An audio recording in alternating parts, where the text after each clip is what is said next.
Good evening, night owls, and welcome to Whisper Crowley. Tonight, I will guide you into a world of darkness, hoping to help you relax and unwind. Perhaps some of you will even drift into a haunting yet soothing sleep. Before we begin, let me know where you're listening from and what time it is for you. And now, we begin.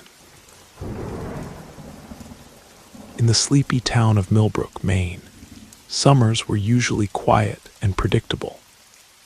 But the summer of '69 would become a nightmare that Sheriff Thomas Reyes would never forget. Thomas was a young deputy back then, barely 30, working under the weathered Sheriff Clayton Winters. The town was small, no more than 800 souls nestled between dense pine forests and rolling hills.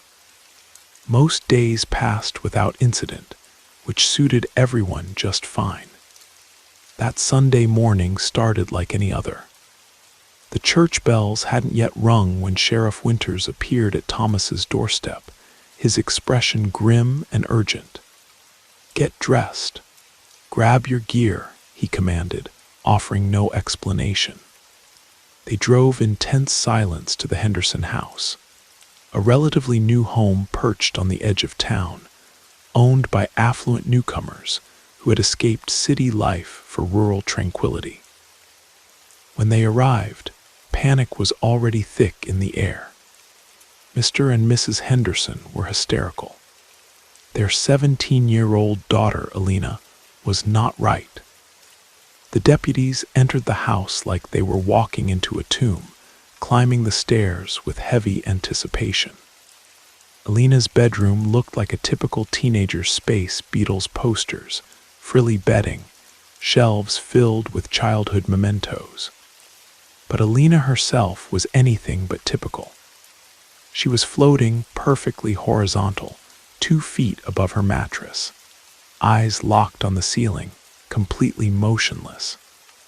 The deputies tried everything. They called her name.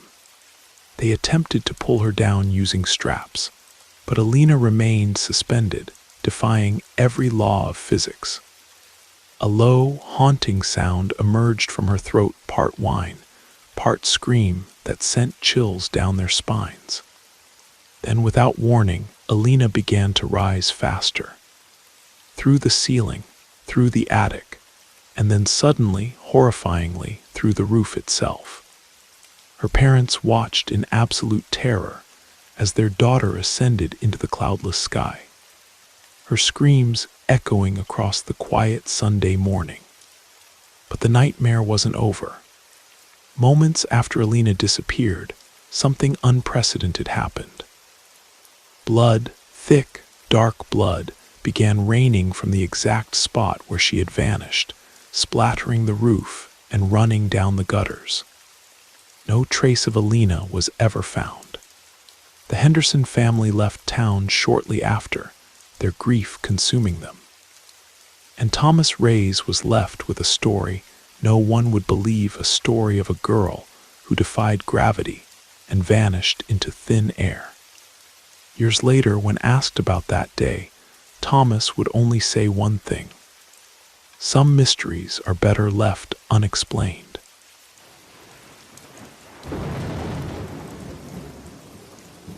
I hope you enjoyed the first story. If you did, don't forget to leave a like. But if I didn't do my job well, feel free to give it a thumbs down. Either way, drop a comment and let us know where you're listening from and what time it is for you. Now, let's continue. The snowstorm had hit Pine Valley harder than expected, turning the small Colorado mountain town into a winter fortress. I was home alone, enjoying my first winter break from college, while my parents were at the annual town council meeting. Our German shepherd, Max, lay curled up near the fireplace, occasionally lifting his head to watch the snow dance outside the frosted windows. The power had been flickering all evening, threatening to leave us in darkness. I wasn't too worried, though. We had emergency supplies, and the house was well insulated against the bitter mountain cold. Besides, I had spent 19 years in this house. I knew every creaky floorboard, every drafty window, every hidden corner. Or at least I thought I did.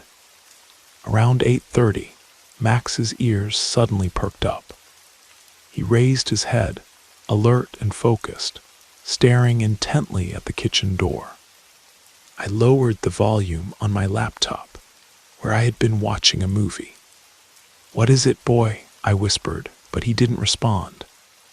He just kept staring, a low growl building in his throat. That's when I heard it, the subtle click of our back door's lock mechanism. My heart skipped a beat. My parents weren't due home for at least another hour, and they would have come through the front door anyway. Max was on his feet now, hackles raised, but still eerily quiet except for that persistent growl. I reached for my phone, cursing under my breath when I saw "no service" flashing on the screen. The storm must have knocked out the cell towers. The power chose that moment to fail completely. The sudden darkness felt like a physical weight pressing against my eyes. In the pitch black, I could hear footsteps, careful, measured footsteps, that spoke of someone who knew exactly where to step to avoid the noisy floorboards. Someone who knew our house. My mind raced back 6 months, to when we had major renovations done. One of the workers, James Morgan, had been fired for stealing from job sites. He had spent weeks in our house, learning its layout, studying its weaknesses. Before he left, he had made veiled threats about karma coming around. Max suddenly bolted toward the kitchen, barking furiously. There was a sharp yelp, followed by a heavy thud. Then silence. "Max," I called out softly, my voice trembling. No response. I moved as quietly as I could toward the stairs, hoping to reach my parents' room, where I knew my father kept his gun safe. I made it halfway up, when a flashlight beam cut through the darkness behind me. "Mason Thompson," a rough voice called out. "Remember me, kid?" I recognized Morgan's voice immediately and ran the rest of the way up the stairs, taking them 2 at a time. I could hear him following, no longer trying to be quiet. The beam of his flashlight bounced wildly off the walls. The bathroom was closer than my parents' room. I dove inside, locking the door behind me. My hands shook as I searched for my phone, hoping desperately that the service had returned. "You can't hide forever, Mason," Morgan called from the hallway. "I know every inch of this house. I practically rebuilt it." I backed away from the door, trying to control my breathing. The bathroom window was too small to climb through, and the only other exit was the door Morgan was standing behind. I was trapped. Then I remembered something about the bathroom that Morgan didn't know. During the renovations, we had discovered an old laundry chute behind the sink cabinet, sealed up decades ago. My father had planned to restore it, but never got around to it. The entrance was still there, hidden behind the cabinet's fake back panel. I heard Morgan testing the door handle, then his weight pressing against the door. The old hinges creaked ominously. Moving as silently as I could, I opened the cabinet and felt for the edge of the panel. It came loose easily, revealing a dark square opening. The chute was narrow, but I was thin enough to fit. The door shuddered in its frame as Morgan slammed against it. Just as I squeezed into the chute, the bathroom door burst open. Morgan's flashlight beam swept the room. I held my breath, pressed against the cold metal of the chute, praying he wouldn't think to look behind the cabinet. Playing games, are we? He muttered. I could hear him moving around the bathroom, checking the shower, the linen closet. My arms were starting to shake from bracing myself in the chute. Then I heard the most beautiful sound in the world, sirens in the distance, growing louder. Our nearest neighbor must have seen Morgan break in and called the police. No, no, no, Morgan hissed. His footsteps retreated from the bathroom. Moments later, I heard the back door slam. I waited until I heard voices downstairs, authoritative voices calling out clear, before I dared to move. When I finally emerged from the chute, Officer Laura Wilson was standing in the bathroom doorway, her flashlight trained on me. Mason Thompson, she asked. Are you hurt? I shook my head, my legs barely supporting me as I climbed out. Max, I said. My dog is he. Your dog is fine, she assured me. Knocked out with a tranquilizer, but he'll recover. Morgan obviously came prepared. They never caught James Morgan that night. The snowstorm had covered his tracks within minutes of his escape. But they did find his detailed plans of our house, including notes about when we would be home and when we would be away. Max made a full recovery, and we installed a state-of-the-art security system the very next week. But I'll never forget that night, or the lesson it taught me. Sometimes the most dangerous threats don't come from strangers, but from people who know your home almost as well as you do.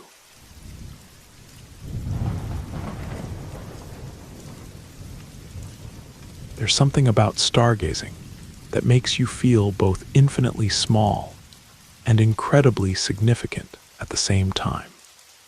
That's what Mr. Harrison taught me during our evening sessions at his observatory, perched on the outskirts of Riverbrook, Oregon. The stars don't judge, he'd say. They just are. I needed that perspective more than ever since Mom died. The house became a prison of silence, with Dad drowning his grief in work and cheap whiskey. I found refuge in my camera and the night sky, two things that helped me make sense of a world that seemed increasingly senseless. My name is Nathan Riley, and I was 16 when everything changed. The story I'm about to tell isn't easy to share, but my therapist says it's important to confront our darkest moments to find the light within them. High school was never kind to me.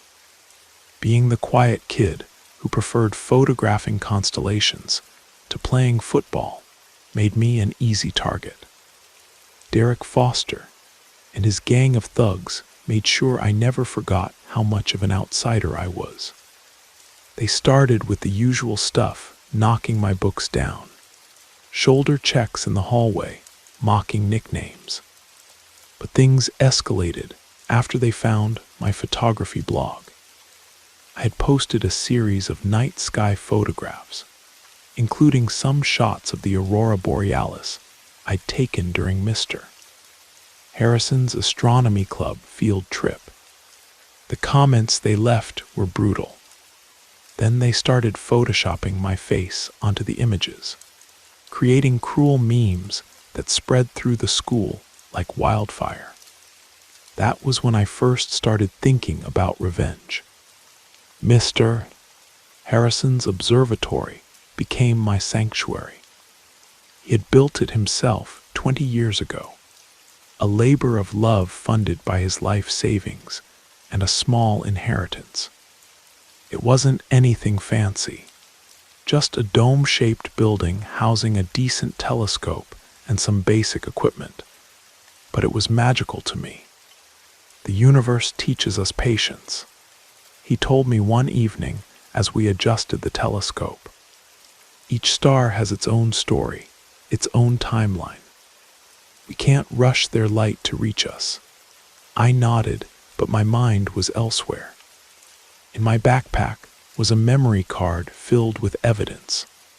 Hundreds of photos and videos I'd secretly taken over the past month.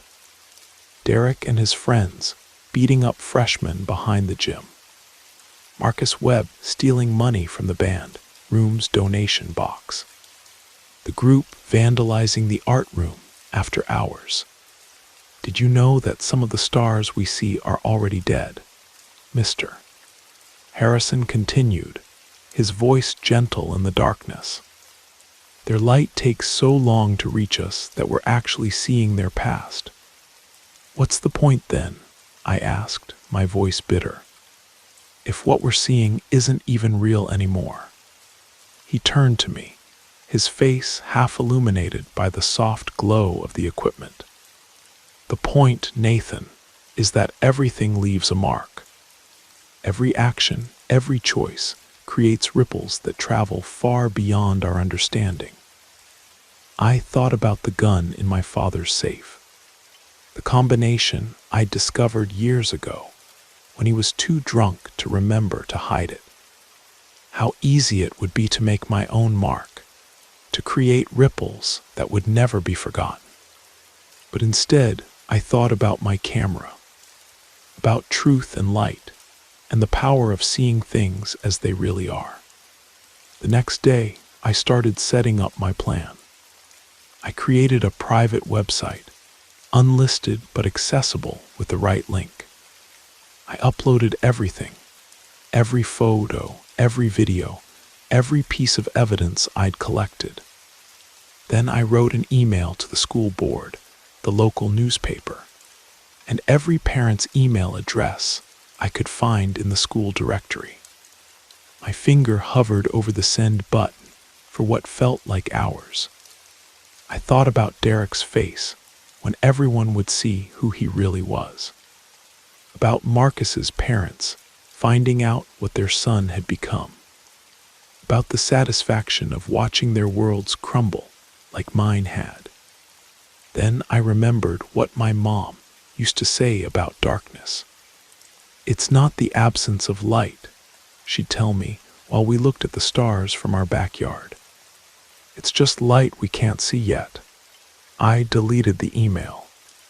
Then I deleted the website. Instead, I started a new project. I began photographing different moments at school, not the bullying or the cruelty, but the small acts of kindness I'd been too angry to notice before. The janitor helping a freshman pick up spilled books. The lunch lady giving extra food to kids she knew didn't get enough at home. Derek's little sister hugging him after he picked her up from elementary school. I posted these photos on my blog, one each day. No captions, no explanations. Just moments of light in the darkness. A week later, I found Derek waiting for me at my locker. I tensed, expecting the worst, but he just stood there, looking uncomfortable. "That picture you took," he said finally, "of me and Emily. Could I get a copy? My mom really liked it. It wasn't an apology. It wasn't justice. But maybe it was something else, a small ripple in the universe, a tiny shift in the light." Mr. Harrison was right. The stars don't judge. They just are.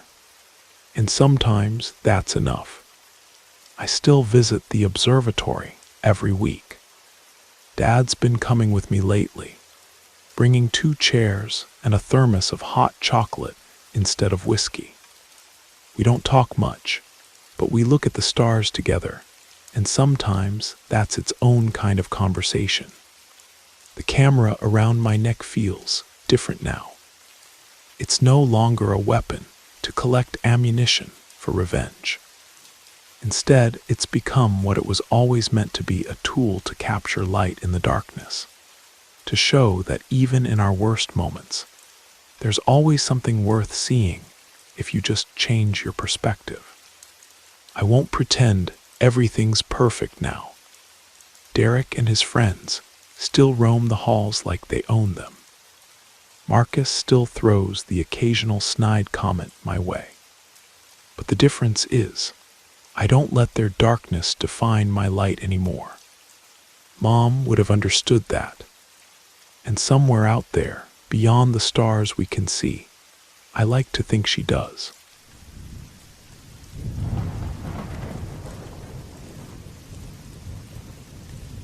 The rain hasn't stopped for 3 weeks. It drums against the hospital windows in an endless rhythm, creating patterns that dance across my ceiling. I've memorized every crack in the old colonial plaster, every water stain that spreads like a mapmaker's nightmare above my head. When you're immobilized from chest to toes, there isn't much else to do. My name is Oliver Wright, and until 6 weeks ago, I was one of New Zealand's top alpine climbers. Now I'm a collection of broken bones and metal pins, held together by plaster and painkillers in the orthopedic ward of Wellington Colonial Hospital. The accident wasn't anyone's fault, just one of those perfect storms of bad luck that sometimes happen in the mountains. A sudden weather change on Mount Ruapu, a hidden patch of ice, and a rope that caught on a sharp edge at exactly the wrong moment. I fell 80 feet before my backup line caught me. The rescue team said I was lucky to be alive. Sometimes, in the dark hours of the night, I wonder if they were right about the lucky part. The old hospital creaks and groans around me like a living thing. Built in the 1800s, it's full of narrow corridors and unexpected shadows. Rose, my night nurse, says every colonial hospital has its ghosts. I used to smile at that. Now I'm not so sure. It started 3 nights ago. The pain medication had worn off, and I was drifting in that strange space between sleep and wakefulness. The rain was particularly heavy that night, and somewhere in the building's ancient plumbing, pipes were banging like distant drums. That's when I first saw it, a movement in the corner of my room that shouldn't have been there. At first, I thought it was just another shadow cast by the flickering fluorescent light in the hallway. But shadows don't move against the wind from the drafty window. Shadows don't have 8 legs. The spider was unlike anything I'd ever seen. Its body was the size of a dinner plate, with legs that spread wider than my hospital bed. But what truly caught my attention was its color. Not the brown or black you'd expect, but a deep, iridescent blue that seemed to shift and pulse in the dim light. I tried to call for help, but my throat closed up in terror. The creature moved with an unnatural grace, each step deliberate and precise. As it approached my bed, I could see patterns on its body that looked almost like the traditional Maori tattoos I'd seen in museums. Then, impossibly, it began to grow. The spider swelled in size until it filled half the room. Its eyes, God, so many eyes fixed on me with an intelligence that felt ancient and alien. I could smell it now, a strange mixture of damp earth and something sweeter, like night-blooming flowers. When my voice finally returned, my scream brought Rose running. By the time she flicked on the lights, the spider was gone, leaving only a faint trace of that sweet, earthy smell. "Bad dreams, love," Rose said soothingly, adjusting my pillows and checking my vitals. "It's the medication playing tricks on your mind." But I knew what I had seen. The next morning, I tried to tell Dr. Matthews during his rounds. He nodded sympathetically and made a note to adjust my pain medication.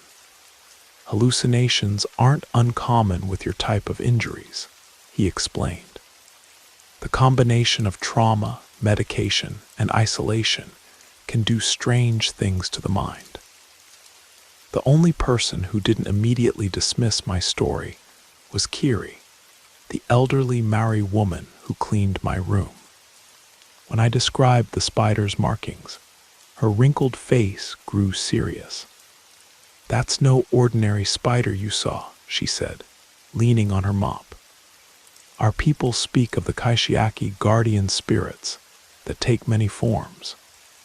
Some appear to those who walk too close to the veil between life and death." She told me the legend of Wiro, the spirit of darkness and death, and how other spirits were placed in the world to test the strength of those he claimed. "Not all tests are about survival," she said cryptically, before shuffling out of my room. That night the spider returned, larger this time, its body nearly reaching the ceiling. But instead of approaching my bed, it began to weave something in the corner of the room. Golden threads shot from its spinnerets, creating patterns that seemed to glow with their own light. As I watched, transfixed, the webbing began to take shape. It formed images, scenes from my life. I saw myself as a child, taking my first climbing lesson. The day I reached my first summit. The moment I fell on Ruepu, but from a different angle. I saw myself suspended in space, blood freezing on my face, one hand still reaching for a hold that wasn't there. But then the images changed. I saw future climbs, mountains I'd always dreamed of conquering. I saw myself standing on peaks I'd thought would now be forever beyond my reach. In each image, my body was whole, strong, restored. The spider moved between these visions, its size constantly shifting, sometimes no bigger than my hand, sometimes filling the entire room. Its movements were hypnotic, drawing me deeper into the web of possibilities it was creating. That's when I understood. This wasn't just a test of fear. It was a test of will. Each night for a week, the spider returned. Each night it showed me more visions, both possibilities and paths not taken. Sometimes it brought the smell of mountain air with it, so real I could taste the snow on my tongue. Other times it carried the scent of hospital antiseptic, of decay, of surrender. During the day, I threw myself into physical therapy with a determination that surprised my doctors. Every movement was agony, every small victory paid for in sweat and tears, but I kept going. The spider's visions had shown me something important, the difference between being alive and choosing to live. On the 8th night, the rain finally stopped. The spider appeared one last time, now small enough to sit in my palm. It waited there at the foot of my bed, its blue markings glowing softly in the darkness. "I understand now," I told it. "I'm not ready for Wiro's realm." The spider's eyes flickered like stars. Then, with movements too quick to follow, it wove one final image. A simple spiral that seemed to hold all possibilities within its curves. When I blinked, both the spider and its web were gone. That was 3 weeks ago. My recovery has been what Dr. Matthews calls remarkable. Rose says she's never seen anyone fight so hard in physical therapy. Even the other patients have started calling me the miracle case. Kiri just smiles knowingly when she hears these comments, her dark eyes twinkling with ancient wisdom. I still dream of the spider sometimes. In my dreams, it dances across webs made of moonlight and possibility, its size changing with every step. But I'm no longer afraid. After all, not every guardian angel has wings. Sometimes they have 8 legs and eyes, that reflect the truth of your own soul. The rain has returned to Wellington, and the old hospital still creaks and groans. But now when I lie awake listening to the pipes bang like distant drums, I think about the thin line between life and death, between giving up and going on. I think about how sometimes our greatest tests come not in moments of action, but in moments of complete stillness.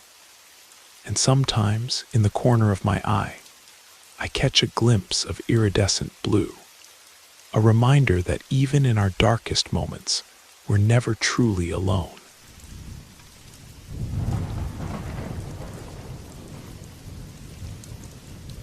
Old houses have stories to tell. That's what I always tell my daughter Ruby. Some stories whisper through creaking floorboards, others echo in empty hallways, and some, the most interesting ones, hide in the shadows of forgotten corners. Our Victorian house in Millbrook, Maine, has more stories than most. Built in 1872, it has witnessed over a century of lives, deaths, and everything in between. As a horror novelist, I couldn't have asked for a better place to raise my daughter. Ruby shares my love for the macabre, though sometimes I wonder if living in this house has given her little choice in the matter. It was the night before Halloween, and we were in our usual spots. Ruby curled up on the window seat, watching leaves dance in the autumn wind, while I carved our pumpkins at the kitchen table. The old radiator hissed and clanked, providing a perfect backdrop for storytelling. "Mom," Ruby said, her eyes still fixed on the swirling leaves outside, "tell me about Mrs. Thornhart again." I smiled, setting aside my carving knife. The story of Emily Thornhart was one of Ruby's favorites, though I'd modified it significantly from the actual local history I'd discovered in the town archives. "Well," I began, wiping pumpkin seeds from my hands, "Mrs. Emily Thornhart was one of Millbrook's most respected teachers back in 1898.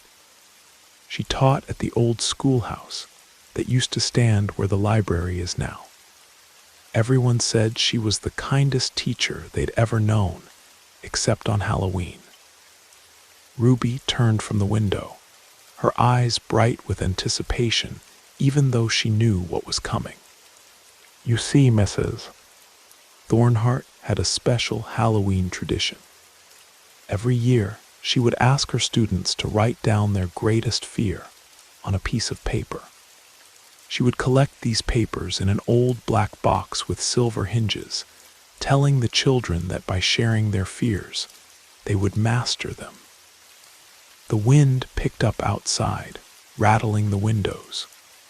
Perfect timing as always. But what the children didn't know was that Mrs. Thornhart had made a deal with something old and dark that lived in the woods behind the school. Each Halloween night, she would take that box of fears into the forest. They say you could hear her reading each fear aloud, her voice carrying through the trees like autumn wind. Ruby hugged her knees to her chest, grinning. And then, one by one, each child would face their greatest fear in their dreams that night. Some dreamed of drowning in deep water, others of being buried alive. Each nightmare was perfectly crafted from their written confessions. But why did she do it? Ruby asked, though she knew the answer. Because Mrs. Thornhart believed that fear made people stronger. She thought she was helping her students build character. But one year she collected a fear she shouldn't have. I paused to check the oven timer. The pumpkin seeds were almost done roasting. Little Margaret Wilson, yes, your great-grandmother wrote down her greatest fear. I'm afraid Mrs. Thornhart isn't human. When Mrs. Thornhart read that one aloud in the woods that night, The thing she had made her deal with finally saw her for what she really was. A teacher who cared too much, Ruby suggested with a sly smile. No, dear. A creature that had been wearing Mrs. Thornhart's skin for 30 years, feeding on children's fears. They found her black box the next morning, empty except for Margaret's paper. And they say that every Halloween, in the woods behind the library, you can still hear someone reading fears aloud in the dark. Ruby shivered delightedly. Tell me another one, Mom. Tell me about the telephone operator. I pulled the roasted pumpkin seeds from the oven, sprinkling them with salt. Are you sure? That one's pretty scary, please. It's almost Halloween. I couldn't resist those pleading eyes. Besides, the telephone operator story was based on one of Millbrook's most fascinating historical incidents. All right, I said, setting a bowl of warm pumpkin seeds between us. Back in 1947, Millbrook had just one telephone operator, Miss Adelaide Porter. She worked the night shift at the telephone exchange, connecting calls for the whole town from 10 at night until 6 in the morning. All by herself, all by herself. The exchange was on the top floor, what's now the hardware store. Adelaide would sit at her switchboard, watching the lights flicker as calls came in, connecting people to their loved ones through the night. I lowered my voice, letting the story build slowly. One stormy October night, Adelaide started noticing something strange. Calls would come in from numbers that didn't exist. When she answered, she would hear voices that sounded distant and distorted, like they were coming from the bottom of a well. The radiator chose that moment to give a particularly loud clank, making Ruby jump. The voices would ask to be connected to other impossible numbers. And sometimes they would whisper things, terrible things, about what was going to happen to people in town. Adelaide started keeping a log of these strange calls, writing down every whispered prediction. Did they come true? Ruby whispered. One by one, they did. Mrs. Peterson's house fire. The Walker twins going missing. Old Mr. Henderson's heart attack. Adelaide realized she wasn't just connecting calls. She was listening to deaths being scheduled. Ruby's eyes were wide as saucers.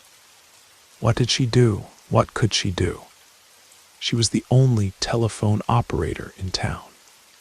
People needed her to connect their calls. So she stayed at her post, night after night, listening to those terrible voices scheduling more tragedies. I got up to check the pumpkins, making sure they were properly hollowed out. Then one night, a call came in that made Adelaide's blood run cold. The voice on the line asked to be connected to her own number. When she asked why, it told her that her time was up. She had heard too many secrets that weren't meant for living ears. The next morning, they found Adelaide still sitting at her switchboard. Her hair had turned completely white, and her face was frozen in an expression of absolute terror. The logbook she kept was open on her desk, but all the pages were blank, as if they'd never been written on at all. Ruby hugged herself tighter. Is that why the hardware store is haunted? Some people say so. They say if you go up to the top floor at night, you can hear the click of an old switchboard and a woman's voice asking, "Number, please." I started placing candles in our carved pumpkins. Want to hear one more before bed? Ruby nodded eagerly. The scariest one you know. I smiled, thinking of all the local histories I'd researched, all the half-forgotten tragedies and mysteries I'd discovered in Millbrook's past. But the scariest story wasn't in any of the town records. "Well," I said, lighting the first candle, "this one is different because it's still happening. It's about a mother and daughter who live in a big old house, telling scary stories on Halloween Eve." Ruby's smile faltered slightly. "Mom, the mother writes horror stories for a living, but her greatest work isn't in any of her books. It's in the stories she tells her daughter, stories about teachers who collect fears, telephone operators who hear death coming, and all the other dark tales that hide in their town's history." The second candle flickered to life, casting dancing shadows on the kitchen walls. "But here's the truly scary part," I continued, my voice dropping to a whisper. "Every story the mother tells is true. She knows because she was there. She's been there for every death, every tragedy, every darkness that's touched Millbrook since 1872. The house they live in isn't just her home. It's her anchor to this world, allowing her to remain here, watching, waiting, collecting stories to tell." Ruby's face had gone pale. "Mom, stop it. The daughter thinks she knows all the stories, but she doesn't know the most important one yet. She doesn't know that every Halloween at midnight, her mother has to tell her the truth, has to reveal what they really are, what they've always been. And then the daughter has to choose, to remain human and forget everything, or to become like her mother, a keeper of dark stories, bound to their house for another generation." The kitchen was silent except for the wind outside and the soft crackle of candle wicks. "Mom," Ruby's voice trembled slightly, "what time is it?" I looked at the old clock on the wall, its hands pointing almost to midnight. "Time for one last story, my dear. The true one." The candles in our pumpkins flickered, and somewhere in the house, a floorboard creaked. Ruby looked at me with eyes that were both frightened and fascinated, just as I had looked at my mother on my own 12th Halloween, so many years ago. "Once upon a time," I began, as the clock began to strike midnight, "there was a house that needed stories.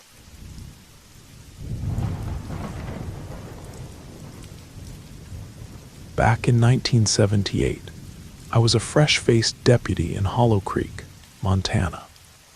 It was my first real job in law enforcement, and looking back now, I sometimes wonder if I should have picked a different town to start my career. But when you're 23 and eager to prove yourself, you don't exactly question why a sheriff's position in a scenic mountain town pays so well. Hollow Creek sat in the shadow of the Bitterroot Mountains, population 812, according to the faded sign at the town limits. Sheriff Michael Cooper ran the department with 3 deputies, me, Frank Miller, and Howard Grant. Cooper was the kind of man who commanded respect without asking for it. Tall and weathered, with eyes that had seen more than they should, he kept order in Hollow Creek with a firm but fair hand. The incident I'm about to describe happened during my first summer there. It was a Sunday morning, just before dawn, when Sheriff Cooper knocked on my door. I was living in an old cabin on the outskirts of town, the kind of place where you could hear every pine needle drop in the still mountain air. I'll never forget his expression when I opened the door. It wasn't his usual stern look, but something closer to barely contained panic. "Get dressed, Tom," he said, "and bring your gun." The drive to the Anderson place was silent except for the crunch of gravel under the tires. The morning mist hung low over the valley, making the world feel smaller, more enclosed. We pulled up to find Deputies Miller and Grant already there, talking to the Andersons on their front porch. Mrs. Anderson was in her nightgown, her face streaked with tears. Mr. Anderson stood beside her, still in his Sunday best, though his tie hung loose around his neck. Their 16-year-old daughter, Rebecca, was the reason we were there. "She's not right, Mrs." Anderson kept saying. "Something's wrong with our Rebecca." Sheriff Cooper took charge immediately. He told Mr. and Mrs. Anderson to wait outside, then gestured for us to follow him into the house. The air inside felt different, heavier somehow, like the moment before a thunderstorm. That's when I saw her. Rebecca Anderson was floating 2 feet above her bed, perfectly horizontal, as if lying on an invisible surface. Her arms were at her sides, her long dark hair hanging straight down, defying gravity. Her eyes were open, staring unblinking at the ceiling. I had to blink several times and cross myself before I could believe what I was seeing. Deputy Miller pushed past us, heading straight for Rebecca, but Sheriff Cooper's voice stopped him cold. "Nobody touches her," he growled. The last time I'd heard him use that tone, the recipient had ended up with a bullet in his head. "Rebecca," Sheriff Cooper said, his voice now surprisingly gentle. "Rebecca Anderson, can you hear me?" Rebecca didn't respond. She just kept floating there, her face frozen in an expression of what? Fear? Surprise? It was like looking at a photograph of someone caught between emotions. "Sir," Deputy Grant whispered, "she's going up." He was right. It was barely noticeable at first, but Rebecca was slowly rising toward the ceiling. Sheriff Cooper barked orders, and we scrambled to find anything we could use to anchor her. We returned with belts and ropes from the Andersons' garage.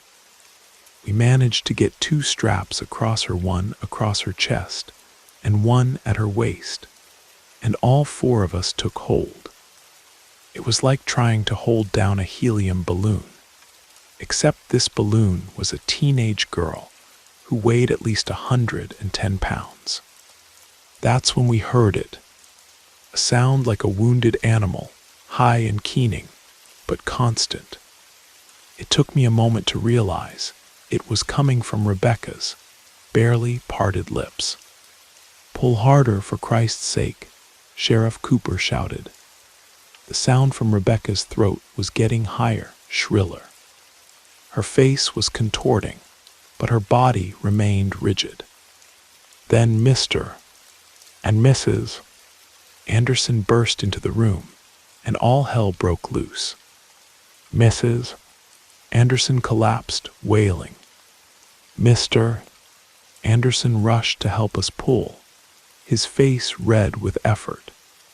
"Rebecca, honey, stop this. This isn't funny anymore. Sir, she's going to hit the ceiling," Deputy Grant yelled. The noise suddenly stopped, becoming muffled. Rebecca was passing through the ceiling as if it were water. Mrs. Anderson's scream would haunt my dreams for years to come. "Attic," Sheriff Cooper ordered, but I was already moving. I took the stairs 2 at a time, threw open the attic door, and nearly went deaf from Rebecca's scream. The sight before me is burned into my memory. Her face emerging from the floorboards, the wooden planks passing through her open mouth as she screamed. In less than a minute, her entire body was in the attic. Then she started rising toward the roof. I ran back downstairs and out of the house, where Mr. Anderson was already watching his daughter rise above their home. She was 10 feet up now, still horizontal, still screaming. The sound grew fainter as she rose higher and higher. Mr. Anderson fell to his knees, clutching his head and weeping. The rest of us just stood there, watching helplessly as Rebecca Anderson rose into the morning sky, getting smaller and smaller until her screams faded away and she disappeared into the clouds. The whole thing lasted maybe 10 minutes. We stood there shivering despite the summer heat. Sheriff Cooper hadn't said a word since we'd come outside. He just stared at the sky, an unlit cigarette dangling from his lips. About an hour later, the Andersons were finally able to speak coherently. We sat them down outside, away from the house. Sheriff Cooper was still eerily quiet, while Miller and Grant talked about search and rescue, helicopters, and the National Guard. What good any of that would do, I couldn't imagine. How do you search for a girl who floated into the sky? We were about to head back to the station when we heard it, the rain. But it wasn't falling everywhere. Just in one spot, directly above where Rebecca had vanished. Dark drops spattered onto the roof, running down the gutters. It wasn't water. It was blood.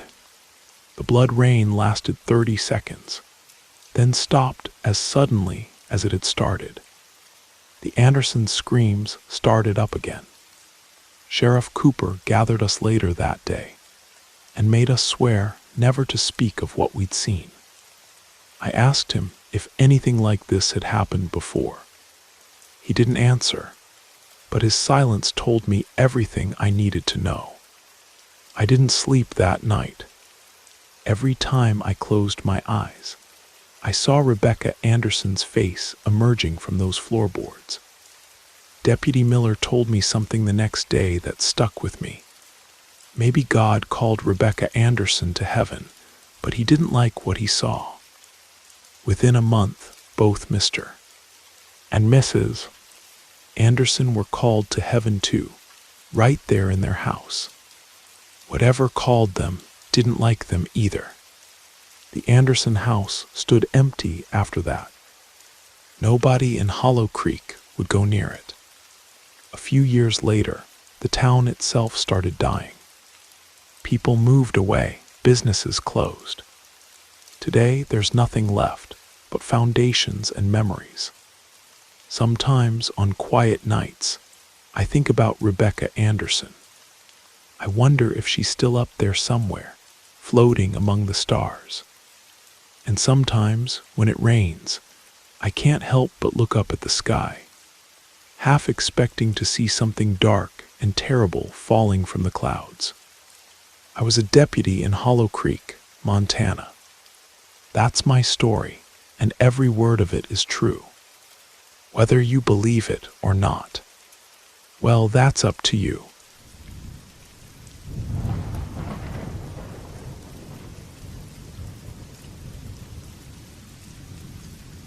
The autumn of 1978 changed Hollow Creek forever. After the Rebecca Anderson incident, a shadow seemed to fall over our town. People spoke in whispers, locked their doors earlier, and kept their children close. Even the mountains looked different, more threatening somehow, as if they were slowly leaning in toward the valley. I was still working as a deputy under Sheriff Cooper, though he'd become a different man since that summer morning. The incident with Rebecca had affected him deeply. He spent more time alone in his office, studying old town records and making phone calls to God knows where. The story I'm about to tell happened in late October, just as the first frost was starting to bite. I was off duty, picking up supplies at Hopkins General Store. Jerry Hopkins and his son Jerry Jr. ran the only grocery store in Hollow Creek, a family business that had been there since the town's founding in 1884. I noticed something was off with Jerry Jr. as soon as I walked in. The usually cheerful young man looked haggard, with dark circles under his eyes that made him look twice his age. When I asked if he was getting enough sleep, his response sent a chill down my spine. "That damn train keeps waking me up," he said, his hands shaking as he bagged my groceries. "Every night, right on schedule. Can't get a minute's peace." I didn't think much of it at the time. 2 days later, I mentioned it to Deputy Miller while we were on patrol. He gave me an odd look.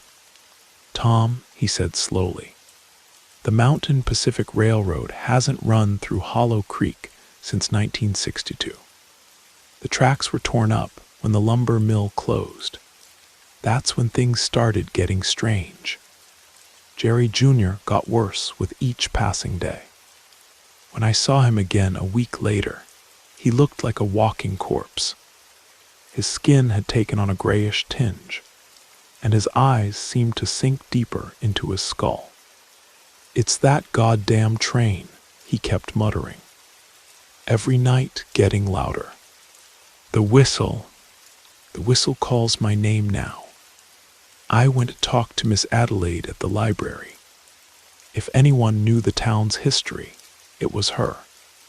She'd been the librarian since before I was born, and her family had been in Hollow Creek for generations. "The midnight train," she said, her wrinkled face growing serious. "You're not the first to ask about it. Back in '62, just before they closed the line, there was an accident. A passenger train derailed in Oak Pass. They never found all the bodies." She pulled out an old newspaper from her archives. The yellowed pages told the story 27 passengers vanished into the mountain night. The search parties found the wreckage, but no victims. It was as if the train had been empty when it crashed. "Some say those passengers are still riding," Miss Adelaide whispered, "still trying to reach their destination." That night, I decided to stay at the store after closing. Jerry Jr. was getting worse, and I wanted to hear this train for myself. His father had gone home early, leaving us alone in the old building.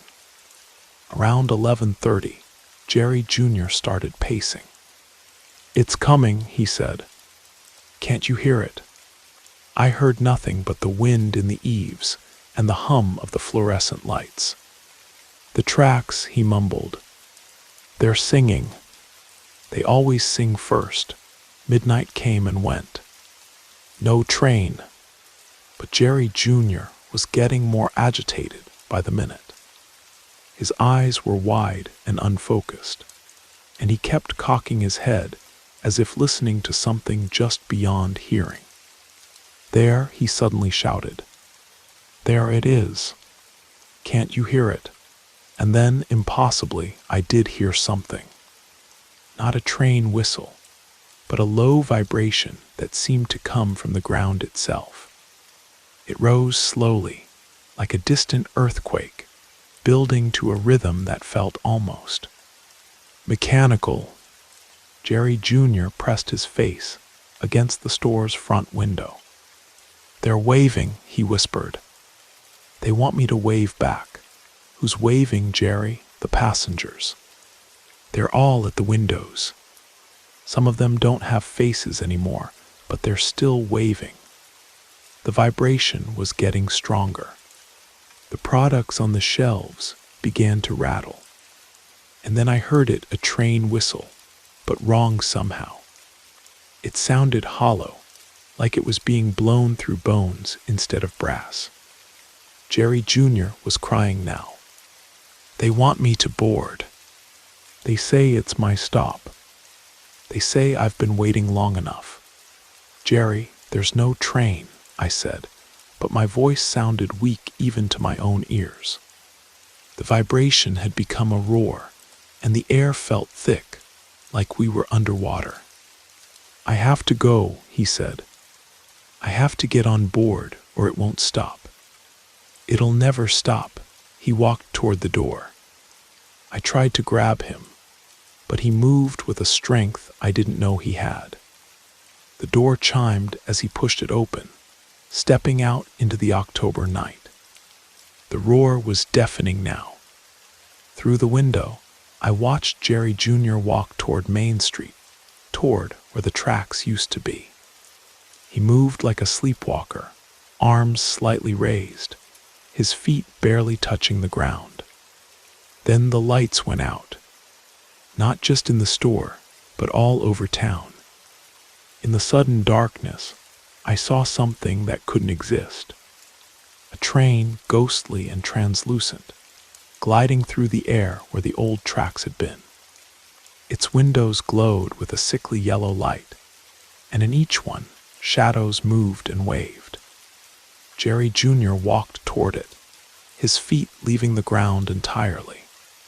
The train's door opened with a sound like screaming metal, spilling that terrible yellow light across the street. As he floated toward the door, I caught a glimpse of the passengers waiting to welcome him.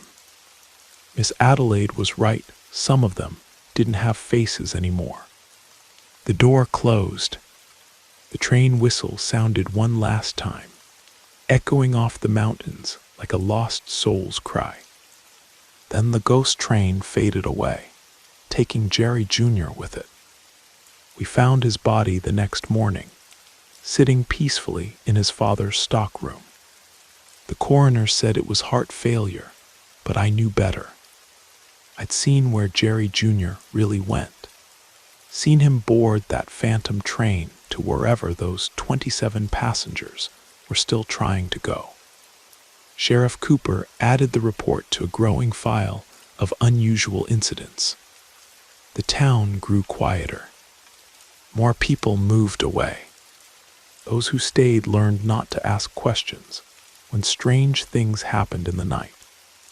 But sometimes, on cold October nights when the moon is hidden and the wind blows just right, you can still hear it, that hollow whistle in the darkness, calling passengers for a journey that never ends.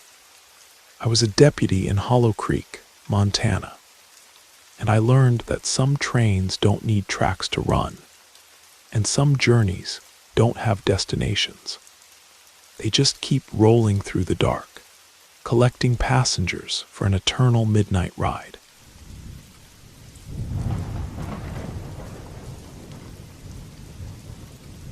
There's a children's rhyme that still haunts the hallways of Pine Valley Elementary School.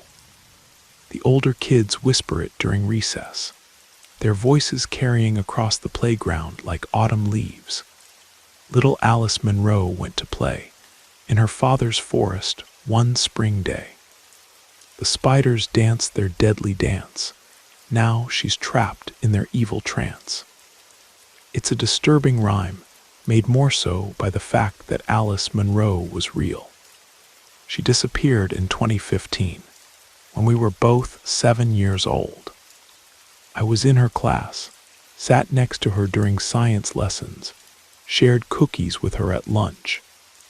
Sometimes I still dream about her last day at school, how excited she was about her upcoming birthday party. Pine Valley has always been different from other places in Northern California. The forest that surrounds our town isn't like normal forests. Normal forests don't have warning signs every 50 feet. Normal forests don't require special permits and protective gear to enter. Normal forests don't have 4,000 species of spiders, including ones that shouldn't exist in North America. The Munro family owned the land for 3 generations. Dr. Robert Munro, Alice's grandfather, purchased it in the 1970s after discovering unprecedented arachnid diversity in the area. He built a research station, brought in experts from around the world, and eventually declared the whole area a private scientific preserve. Alice's father, Dr. William Munro, grew up in that forest. He followed in his father's footsteps, becoming one of the world's leading arachnologists. He married Dr. Elizabeth Monroe, a brilliant evolutionary biologist who specialized in adaptive mutations. They were the perfect scientific power couple, and Alice was their perfect little girl. Well, almost perfect. What the playground rhyme doesn't mention is that Alice wasn't supposed to be in the forest that day. The preserve had strict rules. No one entered without proper equipment and training, not even family members. Dr. William had refused Alice's request to have her birthday party at their house because they were scheduled to fumigate one of the research buildings. It was a reasonable excuse, but Alice didn't see it that way. She'd been bringing her father's preserved specimens to show and tell since kindergarten, proudly explaining about jumping spiders and orb weavers to fascinated classmates. The forest was her backyard, her heritage. Being denied access was like being told she couldn't go home. The day Alice disappeared, I remember seeing her at her father's research station. My mom worked in administration there, and sometimes I'd wait in the lobby after school. Alice was arguing with her father, tears streaming down her face. "It's my birthday," she kept saying. "It's not fair." She ran out of the building and straight into the Pine Valley Preserve. Dr. William chased after her immediately, not even stopping to grab proper protective gear. That was the last time anyone saw them. At least, the last time anyone saw them as they were. The search teams found evidence of multiple spider bites on Dr. William's protective suit when they recovered it 3 days later. He'd survived somehow, but both his legs had to be amputated below the knee. Alice was never found. The investigation was chaos. Search teams entered the preserve, but they couldn't cover it all. 2 officers were bitten by a species of spider previously thought to exist only in Southeast Asia. Both died within hours. The search was officially called off after a week. The preserve earned a new nickname after that, the Spider Forest. It became the subject of urban legends and ghost stories. People claimed to see strange things moving in the trees at night, shapes that were too big to be normal spiders. But here's what most people don't know about the Spider Forest. The Monroe family had been studying more than just spider species diversity. Hidden in Dr.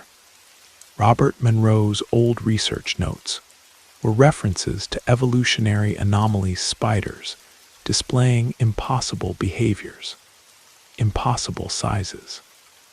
My mom found some of these notes years later, after the facility was shut down. There were photographs that shouldn't exist spider specimens larger than dinner plates, with markings that looked almost like human features. Notes about social behaviors that spiders shouldn't be capable of. Observations of what Dr. Robert called adaptive hybridization. One night, during my senior year of high school, I broke into the old research station. I don't know what I expected to find: closure, maybe, or some explanation for what happened to my childhood friend. What I found instead was Dr. William Monroe's private journal. The final entry was dated 3 months after Alice's disappearance. It read, "The transformation is almost complete. She moves differently now, but her eyes, all of them, still recognize me. The others have accepted her. She's happy here. This is what evolution looks like at the edge of possibility." The journal ended there, but a photograph fell from between its pages. The image was blurry, taken at night, but I could make out a shape in the trees. It looked like a massive spider, easily the size of a car, but its body was pale, almost human-like. Its face, God help me, its face had familiar features, even with the additional eyes clustered across its forehead. I never went back to the research station after that night. But sometimes, when I drive past the preserve, I swear I can see movement in the trees. Massive shapes shifting in the canopy, moving with an unnatural grace. And sometimes, just sometimes, I think I hear a child's laughter, echoing from deep within the spider forest. The Pine Valley Preserve is still there, though it's been officially closed for years. Warning signs still line its borders, though the text has faded. Local kids dare each other to touch the fence, to peek through the overgrown gate. But nobody goes in anymore. Nobody except, perhaps, Dr. William Monroe, who still lives in town, though few people see him. Some say he makes regular trips into the preserve, carrying supplies into the forest at night. I recently visited the elementary school as part of my teaching internship. The kids still sing that rhyme during recess, though they've added a new verse. Little Alice Munro went to stay, where the spider children dance and play. In webs of silk and shadow deep, her father's secrets she will keep. I don't correct them when they sing it. After all, some truths are better left hidden in the dark spaces between trees, where thousands of eyes watch and wait, and where evolution takes paths we were never meant to understand.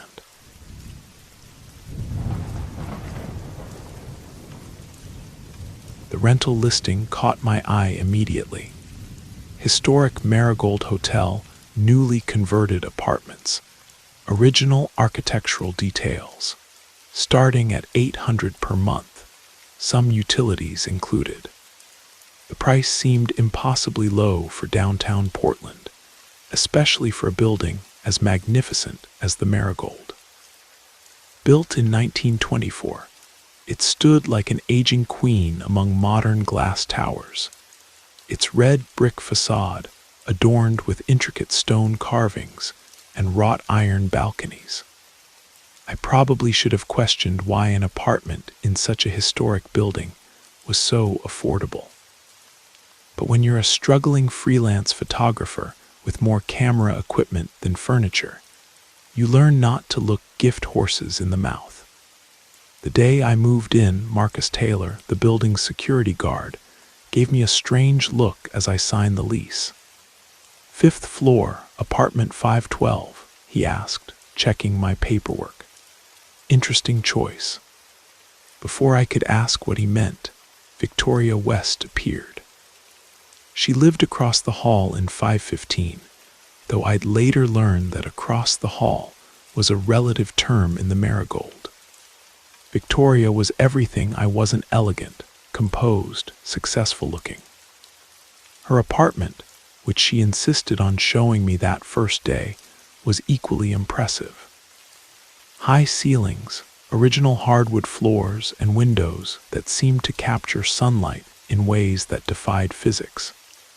"The building takes some getting used to," she said, serving tea in delicate bone china cups. "But once it accepts you, you'll never want to leave." I laughed at the time. I wouldn't be laughing for long. The changes started small. The first week, I noticed that the crack in my bathroom mirror had disappeared. Then the squeaky hinge on my bedroom door fell silent. Little things, easily dismissed as management fixing things up. But then my goldfish vanished. I had 3 of them snap, crackle, and pop. I'd kept them alive for 4 years, moving them from apartment to apartment in their little tank. One morning, Snap was just gone. No body, no trace, just an empty space in the water. A few days later, Crackle disappeared too, then Pop. Meanwhile, my apartment was improving. The cheap laminate countertops transformed into gleaming granite. The fluorescent lighting fixtures became elegant crystal chandeliers. My cramped shower evolved into a clawfoot tub. I started hearing whispers at night. Not angry or threatening, more like someone having a pleasant conversation in another room. But when I pressed my ear to the wall, the voices seemed to come from inside it. Victoria wasn't surprised when I told her about the changes. "The marigold likes to renovate itself," she said, as if this was perfectly normal. "It has excellent taste." That's when I noticed her apartment had grown. What I remembered as a modest living room now extended into what should have been the outer wall of the building. "How?" I started to ask. "The building provides what we need," she said. "Sometimes it just needs a little sustenance." I should have run then, should have packed my cameras and left, but the marigold had already begun its work on me. My own apartment started expanding. New rooms appeared where there should have been nothing but air. The walls took on rich, deep colors I'd never painted. Antique furniture materialized in corners, each piece perfect for its space. But the whispers grew louder. And now I could smell something sweet and thick, like flowers left too long in stale water. Or like roadkill, Marcus said when I mentioned it to him.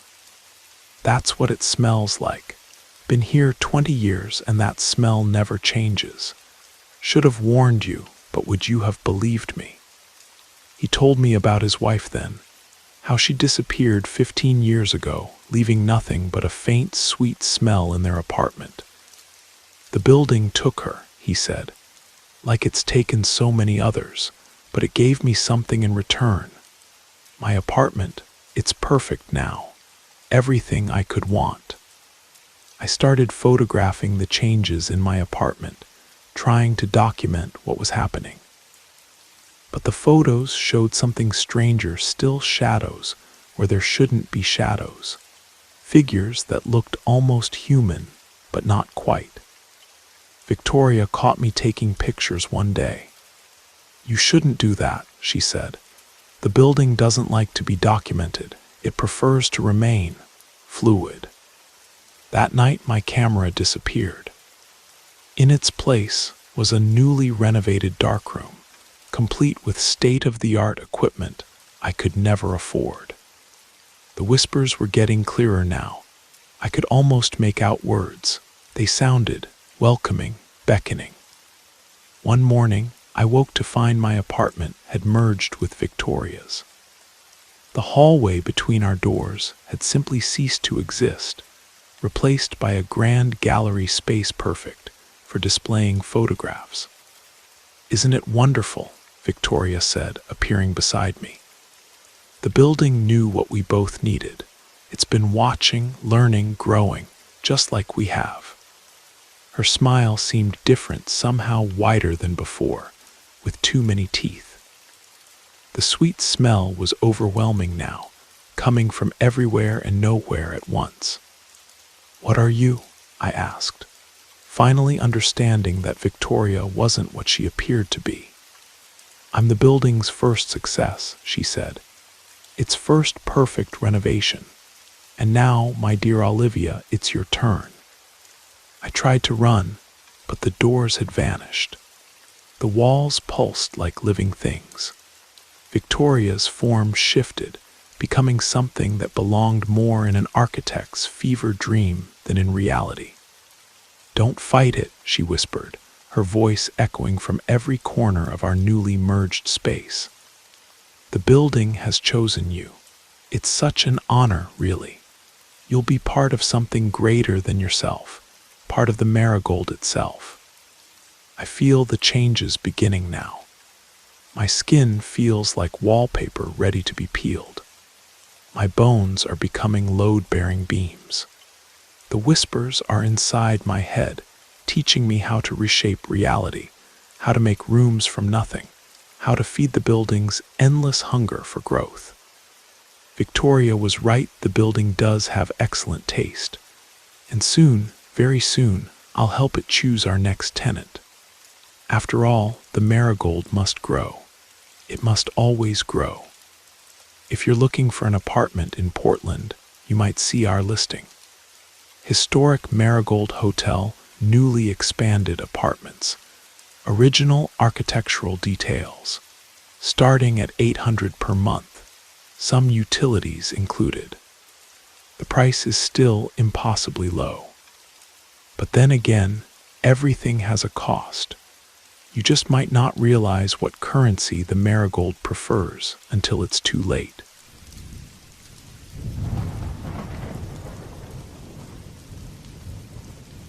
I met Lena among the dusty shelves of the university's ancient library. Shafts of amber light filtered through tall windows, casting golden ripples across the worn oak floors. It was just after my morning lecture on documentary photography. Nothing like starting your day analyzing the haunting images of war-torn countries, I suppose. She sat cross-legged on the floor between history and philosophy sections, surrounded by stacks of books. A steaming cup of jasmine tea perched precariously on a nearby shelf. Her dark hair fell in gentle waves around her shoulders, swaying slightly as she turned pages with careful fingers.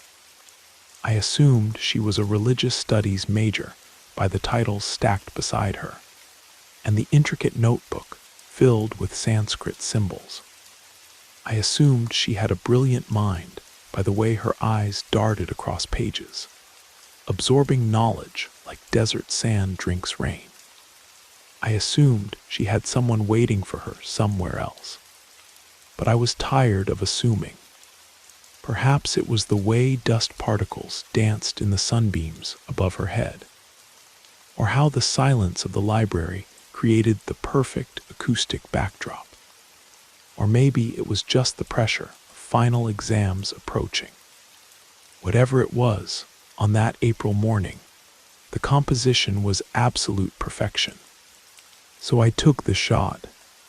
I sat beside her and made some comment about Buddhist philosophy that I couldn't possibly remember now. She laughed, though. Out of nervousness or pity, she would never tell. But that laugh offered all the confidence I needed. We left that morning with coffee plans, and then those plans became dinner, and dinner became weekend hikes, and hikes became road trips exploring hidden corners of the country. She said yes 5 years later on the same date. We traveled to a secluded mountain retreat in Colorado. I made sure the sky was clear, the tourists were scarce, and the wildflowers had bloomed. I got off my knee to embrace her. She was radiant. Her smile, her embrace, her scent, every detail just as I had imagined. I managed to discover another frame as flawless as the day I met her. From there, we crafted a beautiful album of our life together. She became a respected researcher in comparative religious philosophy at the university.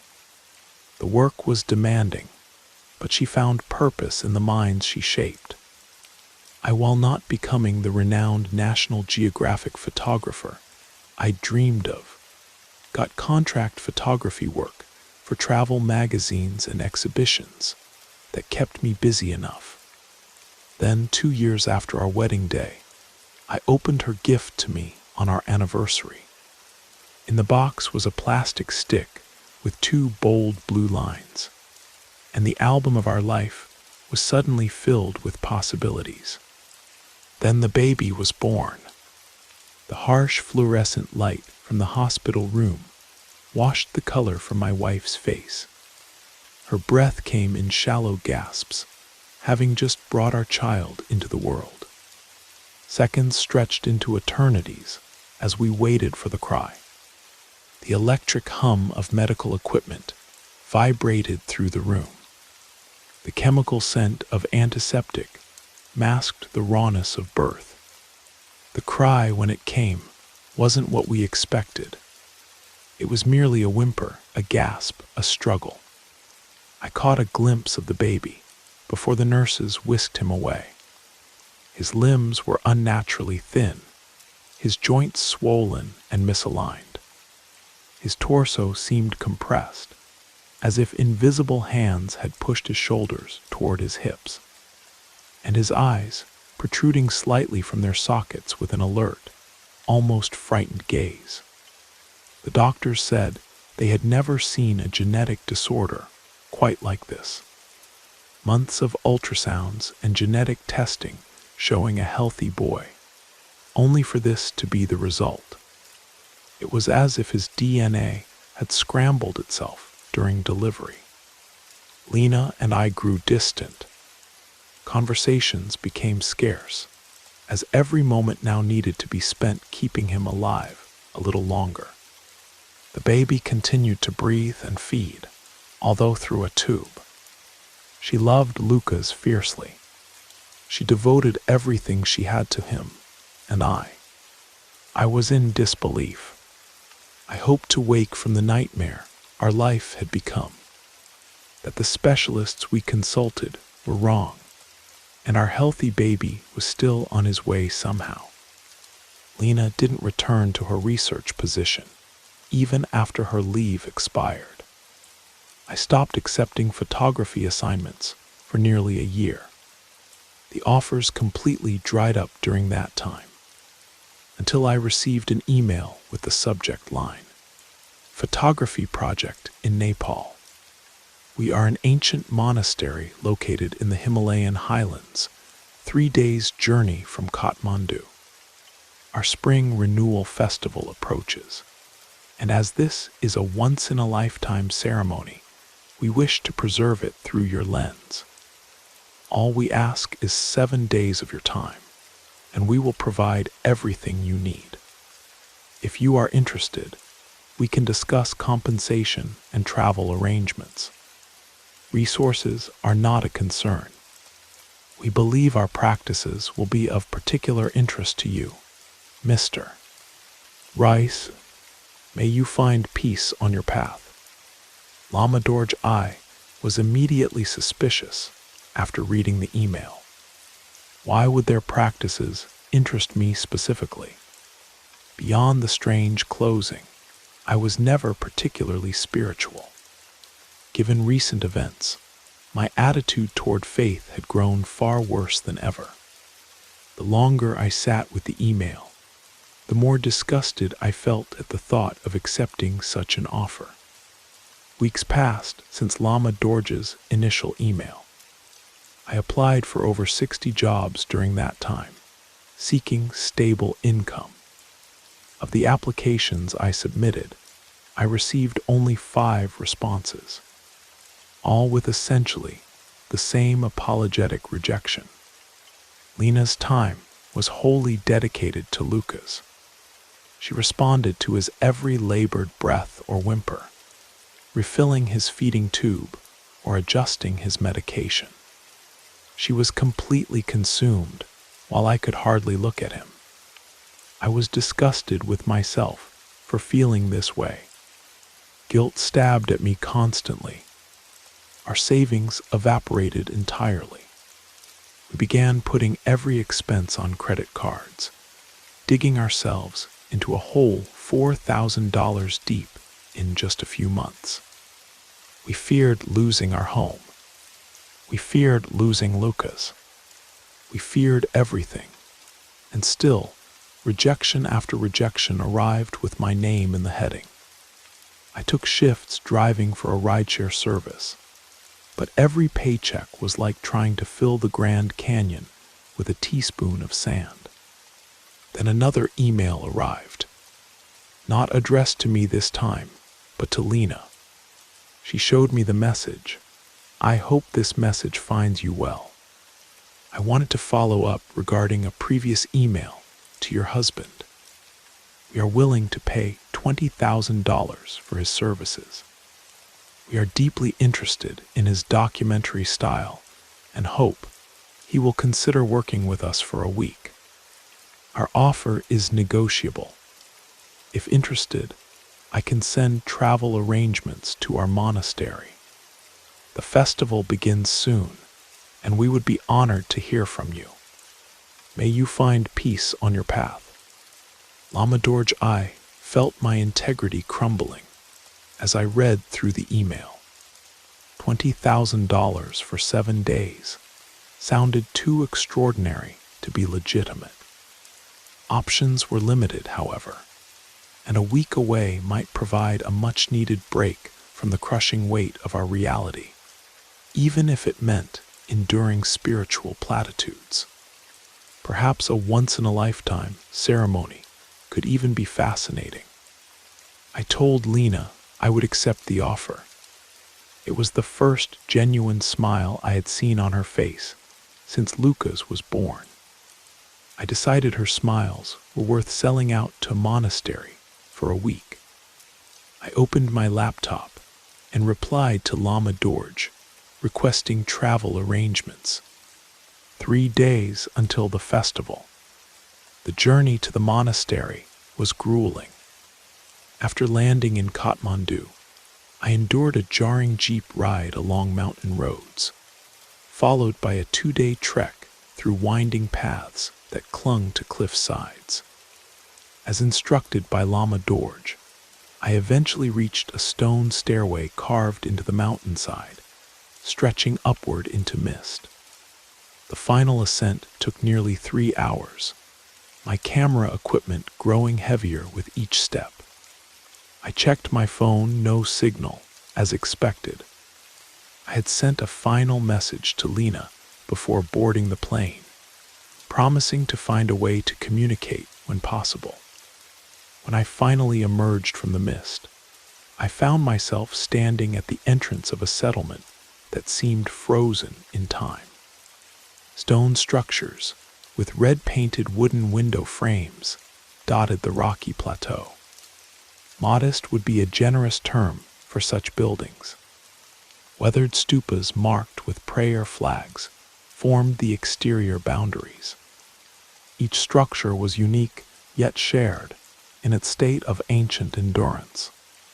The only buildings large enough to accommodate gatherings were a circular structure in the center of a stone-walled courtyard, and a temple nestled at the highest point of the settlement. The temple's golden roof ornament caught the last rays of sunlight, though no traditional Buddha statue adorned its peak. I considered capturing an establishing shot of the monastery when a figure emerged from the mist. The man wore flowing saffron and crimson robes, adorned with intricate golden embroidery. A deep red sash draped around his shoulders, decorated with symbols I didn't recognize. He appeared to glide across the stone pathway, each step deliberate and soundless. His head was completely shaved, skin weathered from decades of mountain sun. Despite the obvious signs of age in the creases around his eyes, he carried himself with remarkable vitality. His eyes were the darkest brown, almost black, making it impossible to distinguish pupil from iris. "Lama Dorje, I presume," I said, extending my hand. "We appreciate your journey to reach us, Mr. Rice." His voice was smooth and resonant, as if the mountain itself were speaking. His hand was surprisingly warm as it clasped mine. His presence was strangely calming, as if it had been carefully cultivated to never provoke discomfort in strangers. "Please accept this offering." He extended an envelope. Upon opening it, I found cash totaling $10,000. The remainder, I assumed, would come after the festival. It seemed inappropriate to confirm this, however. There was something in his manner that discouraged direct questioning. So I thanked him for the advance payment and tucked it into my wallet. The family photo in my billfold caught my eye, Lena and I, with forced smiles frozen in time. I had creased the photo nearly a year ago, folding Luca's out of frame. Each glimpse of that crease sent guilt stabbing through me, yet the crease remained. Allow me to show you our sanctuary before evening meditation. Though the entire settlement was visible from where we stood, I obliged. As we walked toward the heart of the monastery, he directed my attention to each structure, sharing the history of the monks and nuns who lived there. He spoke warmly of each resident and named them individually. He pointed out the meditation gardens where they grew medicinal herbs, the communal kitchen where meals were prepared, and the ancient well that had dried decades ago, now avoided as a place of bad energy. I barely registered his hypnotically even voice as my attention was drawn to the stone-walled courtyard.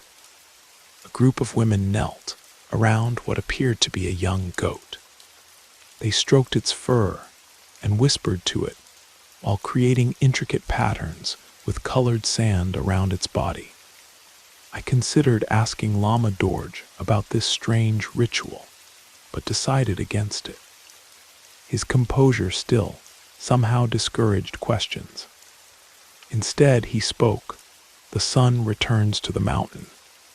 It is time for evening meditation. Multicolored butter lamps cast dancing shadows across the temple walls. The full moon painted silver rectangles through window frames onto the polished stone floor. The bowed heads of the congregation created a landscape of stillness in the chamber. Lama Dorje prepared to address the 30 or so monastics and villagers seated cross-legged on cushions. The audio levels on my recording equipment were set perfectly in the reverent silence. The whispers and shifting of the congregation ceased when Lama Dorje stepped forward. Let there be liberation for each being, a state beyond the suffering of today where we may find our true nature. Upon checking my viewfinder, I noticed too much empty space above the Lama's head. I made a subtle adjustment to the framing. We can transcend the afflictions and limitations manifested in our current form through devotion to the truth revealed to us. The incense burning in the temple was causing my footage to appear too warm. I quickly adjusted the white balance, using Lama Dorje's robes as reference. I winced at the amateur mistake, a failure born from months without practice. Give your suffering to the devourer, that we might purify our karma and release this realm from its wheel of pain. A door behind the Lama slowly opened, and the congregation rose in unison, blocking both my camera's view and my own sight of the altar. I quickly collapsed my tripod and moved to the center aisle for a clearer angle. What stood there defied comprehension. It appeared vaguely human-shaped. I could distinguish the outline of limbs, a torso, and a head, but the form shifted constantly. It was as if the entity had to consciously maintain this approximation of human form. Its features rippled and folded into themselves. Its skin, if you could call it that, was an impossible shade that seemed to absorb light rather than reflect it, with scattered points of luminescence that resembled stars in the night sky. My camera couldn't capture this reality. Where the entity should appear in frame, there was only a silvery distortion that seemed to bend the light around it. The back door of the temple opened just behind me. Behold the devourer of suffering. A woman entered carrying something in her arms. A small creature, partially hidden against her shoulder. A familiar whimper and labored breathing emanated from the bundle. It was a young goat with misaligned limbs, a compressed torso, and protruding eyes that mirrored my son's with unsettling precision. The woman approached the altar and knelt before presenting the animal to the entity. Lama Dorje and the congregation began chanting in a language I didn't recognize. Their voices grew faster and louder as the entity enveloped the goat in what might have been arms. An elderly man began to shake and cry out from where he stood, his voice drowned by the intensifying chants. The entity raised the suffering animal above what passed for its head, opened what could only be described as a void within itself, and consumed the deformed goat. The chanting ceased in perfect unison. Silent anticipation filled the room. My heart hammered against my ribs. After months of medical research and desperate consultations, I had finally found another creature with the same condition as my son, and now it was gone. I wanted to scream, to attack the thing that had just devoured my only chance at understanding Lucas's affliction. I restrained this impulse. Lama Dorje stepped forward beside the entity and raised his hands. It is transformed. Through perfect compassion, the crowd erupted into joyful exclamations and prayers in the unknown language. Tears streamed down the faces of the congregation as Lama Dorje lifted a young, perfectly healthy goat above his head. The ceremony ended abruptly. The congregation filed past me, and the entity slipped through the back door, leaving only Lama Dorje and me in the temple. He acknowledged my confusion, and with a simple gesture invited me to follow him. Rationally, I assumed this was an elaborate hoax at my expense. They must have somehow learned about my son's condition and created some sort of illusion. It seemed too real to be mere trickery, but there had to be an explanation. Once Lama Dorje disappeared through the doorway, I confronted the very real possibility of encountering that thing again. All I knew was that beyond that threshold lay answers, perhaps the only answers in the world. So I took a deep breath and followed. The door creaked softly as I pushed it open. The small chamber couldn't have been more than 8 feet in any direction. The walls were adorned with faded murals depicting beings in various states of transformation. A simple wooden desk held ancient-looking scrolls and a brass butter lamp. A faded cushion that had once been vibrant red sat beside a low table, bearing a single, well-worn book. Lama Dorje sat behind the desk, eyes closed, palms pressed together. He acknowledged my presence and motioned toward the cushion. I sat cautiously. "It never remains after the offering," he said quietly. He must have sensed my apprehension.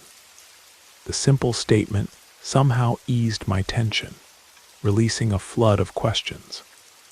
What was wrong with the goat? How was it healed? Was any of this real? What was that entity? He sat in contemplative silence through my barrage of questions. His serene expression remained unchanged as my words filled the small room, until finally he spoke. That was my daughter's prayer book before she passed. I once had many volumes filled with annotations and insights. This seemed an odd response given my questions. I glanced at the book without touching it. "You're looking at the last sacred text in this monastery." Open it. After a moment's hesitation, I carefully lifted the cover. I turned through the pages, each one bearing a single, carefully drawn X in black ink. With each page, the mark grew more forceful, tearing through the delicate paper in places, until there were only tears and holes in each remaining page. The answers I sought weren't contained in these texts. Nothing about a child's spirit trapped in a broken vessel. Like your son, his words stunned me. So he did know about Lucas, but how? We had never shared details of his condition online. I had no connections to this part of the world, and had never mentioned my personal struggles to anyone who might know this man. But ultimately, he wasn't wrong. This place offered the only glimpse of hope I'd encountered since Lucas's birth. Without any other explanation for what I'd witnessed, I found myself believing. A long silence followed, broken by his gentle voice. "Let me show you where you will rest tonight." Darkness had fully claimed the mountain hours earlier. I knew accommodations would likely be sparse in such a remote, austere community. I followed Lama Dorje without a word. We passed through the stone courtyard, around the abandoned well that emitted a peculiar earthy scent, and into a small building set apart from the others. We entered a modest room with a low ceiling that nearly brushed the top of my head. Woven mats lined the floor, and a simple bedroll lay beneath a small window. The windowsill was stained with traces of red ochre. Lama Dorje apologized for the simplicity of the quarters, and mentioned I might hear sounds during the night. Likely mountain rats. Best to ignore them, he said with unusual firmness. I assured him it was no concern. I wouldn't be staying long anyway. Then he departed with surprising haste. Moonlight painted the room in ghostly silver. Hours passed before I found even a hint of comfort on the thin bedroll. I shifted to my other side, discomfort. I stretched out flat, another pressure point against the hard floor. I sighed deeply, then thud. I sat upright immediately. The moon's light barely penetrated the room's corners, leaving vast areas in complete darkness. I called out with unsteady breath. No response. Just visible at the edge of shadow was a scattered pile of prayer beads. My thoughts flashed to the entity from the temple. If this place harbored such mysteries, what else might lurk here? Frustration replaced fear, and I hurled my water bowl into the darkness. The clatter of metal against stone floor provoked a high-pitched yelp from the shadows. A small figure darted for the door and disappeared down the outer stairway. Without thinking, I followed. The courtyard and monastery beyond lay silent and still. I scanned desperately for whoever or whatever had been watching me sleep. I circled the building, noting the herb garden undisturbed by my pursuit. Relief washed over me until I spotted a figure perhaps 40 yards away, crouched among prayer flags. I could make out the outline of a small head and shoulders. Even at full height, it appeared diminutive. I approached carefully, mindful of each footfall on the stone path. Despite my caution, I wasn't quiet enough. The figure startled and turned toward me. It was a girl, perhaps 7 or 8 years old. Her frame was slight, and her black hair had been roughly cut at her shoulders. Her eyes widened with alarm at the sight of me. She was unusual beyond her presence at this hour. The right side of her face bore the unmistakable texture of burned scars, pulling her eye and lip into a permanent grimace. Her hand flew to cover the damaged side of her face. She dropped a small pouch she'd been holding. I could hear her rapid breathing as I took another step closer. She retreated, maintaining the distance between us. Tears formed in her visible eye, catching the moonlight. Not knowing how else to communicate, I pressed my palms together in front of my chest in greeting. I approached slowly, her breathing quickening with each step. I bent to retrieve her fallen pouch. Colored sand spilled from within it. I carefully gathered the sand back into the pouch and offered it to her. She lowered her hand slightly, revealing a cautious half-smile. She seemed to relax slightly, wiping her eye with her sleeve. She looked at me curiously when I asked if she wanted help collecting more sand for her pouch. She smiled when she nodded yes. We spent the next hour gathering colored sand from various small containers near the temple. When we separated to different areas, I would collect a handful, return to her, and carefully pour it into her pouch. She became increasingly animated with each successful collection.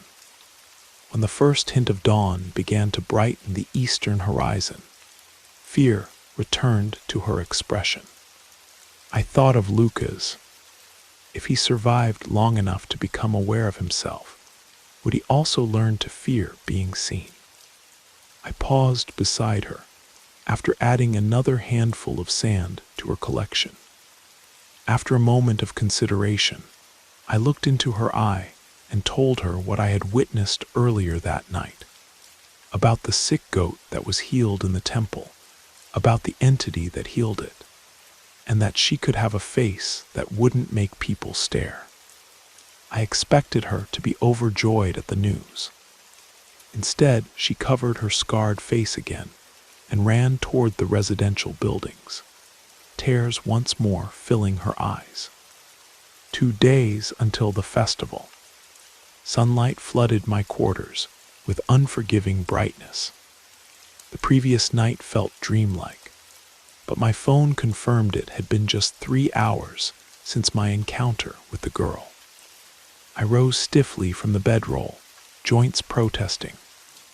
My thoughts immediately returned to the child. I hated referring to her as the girl, but I hadn't thought to ask her name. The floorboards creaked beneath my feet as I approached the door. I opened my mouth to call for her, but decided silence was wiser. I descended the stairs with only my camera equipment. The morning light intensified to midday brilliance as I captured footage of the temple, courtyard, and various residential structures. As the day progressed, I began photographing the monastery's inhabitants. An elderly woman grinding herbs with a pestle, her fingers permanently curved from decades of the same motion. A monk with a pronounced limp tending to prayer flags, assisted by a weathered wooden staff. A group of children practicing meditation in a small garden, each bearing some physical difference. A missing finger, a twisted foot, vitiligo patches across dark skin, a cleft palate.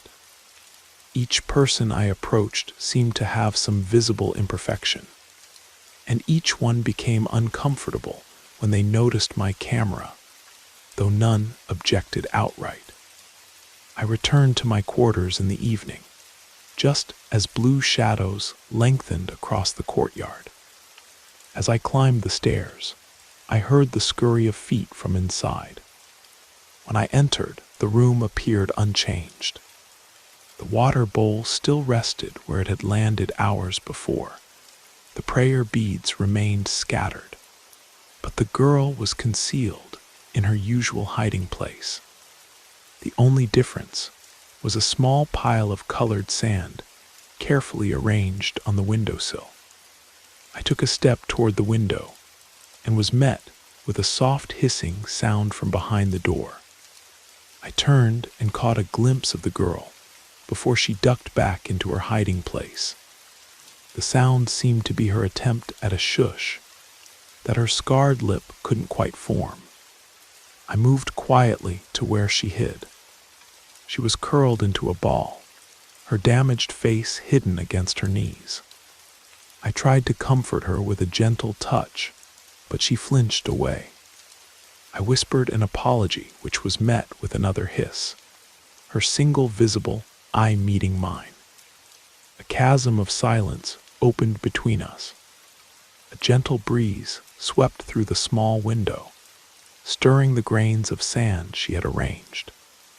The sound drew her attention momentarily. She peered around the door frame at her creation. It remained intact. She retreated once more behind her knees.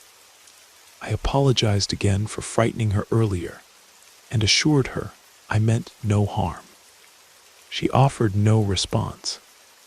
After a moment's consideration, I reached into my pocket and removed my wallet. Opening the fold, I carefully extracted our family photo, the crease still sharp from constant pressure. With a tightness in my chest, I unfolded the hidden portion to reveal Luca's. His form was just as disturbing as the day he was born. I turned the photo so she could see. I explained my son's condition, that he had been this way since birth, and that I now believed he could be healed here. She touched Lucas's image with one small finger.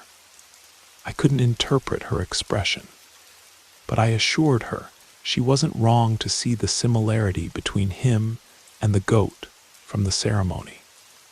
She seemed dissatisfied with my interpretation of her gesture. This time she circled his face gently with her fingertip and then tapped his chest. Oh, his name. His name is Lucas. The word emerged from me like a forgotten melody, suddenly remembered. Something kindled inside me. My son's name is Lucas. The girl's face remained partially hidden, but I could see the hint of a satisfied smile. I asked her name. She froze in thought before raising her free hand and making a flowing motion like water. I guessed several possibilities: river, stream, flow. She shrugged, accepting May when I offered it, seemingly tired of the effort. Another breeze entered the room, this one stronger. She quickly looked toward the window. Sitting beside her sand arrangement was a small blue butterfly, its wings gently opening and closing. May's smile broadened at the sight. It was her perfect moment. I looked down at our family photo before refolding it along its crease and returning it to my wallet. Our butterfly would come soon. Our perfect moment. The sun disappeared behind the mountains, and with it, my time with May temporarily ended. I bid her goodbye, gathered my camera equipment, and headed toward the temple. The structure felt different at night. The shadows emphasized the weathered stone and ancient wooden beams. Butter lamps flickered through the windows, casting amber light across the courtyard stones. Lama Dorje's voice resonated through the temple walls. This place had offered me a taste of hope for the first time in over a year, but now something bitter tainted that feeling. I couldn't identify the source of my unease. Just before entering, I felt a tug at my sleeve. I turned, startled, to find May, her scarred face fully visible in the lamplight. A welcome sight. I asked what she was doing outside the temple. I told her she didn't need to follow me inside, that she was beautiful as she was. From within, the voices of the congregation swelled in unison. May raised her hands and pressed her palms together before pointing to mine. I trust you, she said, her voice soft but clear. Together, we pushed open the temple doors. The bitter taste grew stronger. It stood at the altar, its features shifting like clouds across a night sky scattered with stars. May's small fingers wrapped around my wrist at the sight of it. The congregation fell silent as we entered. Each step we took down the center aisle brought more clarity to Lama Dorj's expression. Concern, fear, then panic flashed across his usually serene face. Doubt crept into my mind. I considered grabbing May and fleeing this place, but she was already beyond my reach. Her neck craned to look up at the entity, now towering above her. It seemed significantly taller than the previous night. The entity extended what appeared to be an arm that stretched unnaturally toward a small copper bowl on the altar. "Where is the offering?" Lama Dorj called out, his voice trembling. The entity extended the bowl toward May. One of its starry appendages dipped inside. Lama Dorj looked at her desperately, silently pleading, but she didn't notice. She looked at me instead. The bitter taste filled my mouth. The sweet hope vanished. Tears formed at the corners of my eyes, and still, with her gaze locked on mine, she pressed her palms together and turned toward the entity. Her eyes clouded over with a silvery film, and a smile spread across her face, both the scarred and unscarred sides moving in perfect symmetry. "I accept," she answered a question I hadn't heard. Lama Dorj rushed from the temple, shouldering past me. Words of protest died in my throat. She drank from the bowl, and the crowd murmured in approval. I could see in her expression that her joy intensified. She began humming a melody identical to what the women had sung to the goat. Then came the sickening sounds, bones shifting, joints realigning. Her spine compressed. Her eyes bulged from their sockets, all while her humming continued, uninterrupted. The congregation resumed their alien chanting. Lucas, the goat, and now May shared the same living death. The entity engulfed her transformed body. Its appendages became tendrils of starlight, enveloping her completely and lifting her effortlessly. The chanting grew frenzied and deafening. I couldn't move. I couldn't think.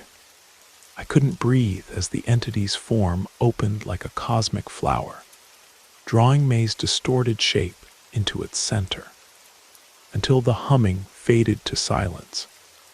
The crowd's chant again turned to hushed anticipation as they waited for rebirth. A girl with perfect symmetry and unmarred skin standing proudly at the altar. A girl transformed through perfect compassion. A girl who never appeared.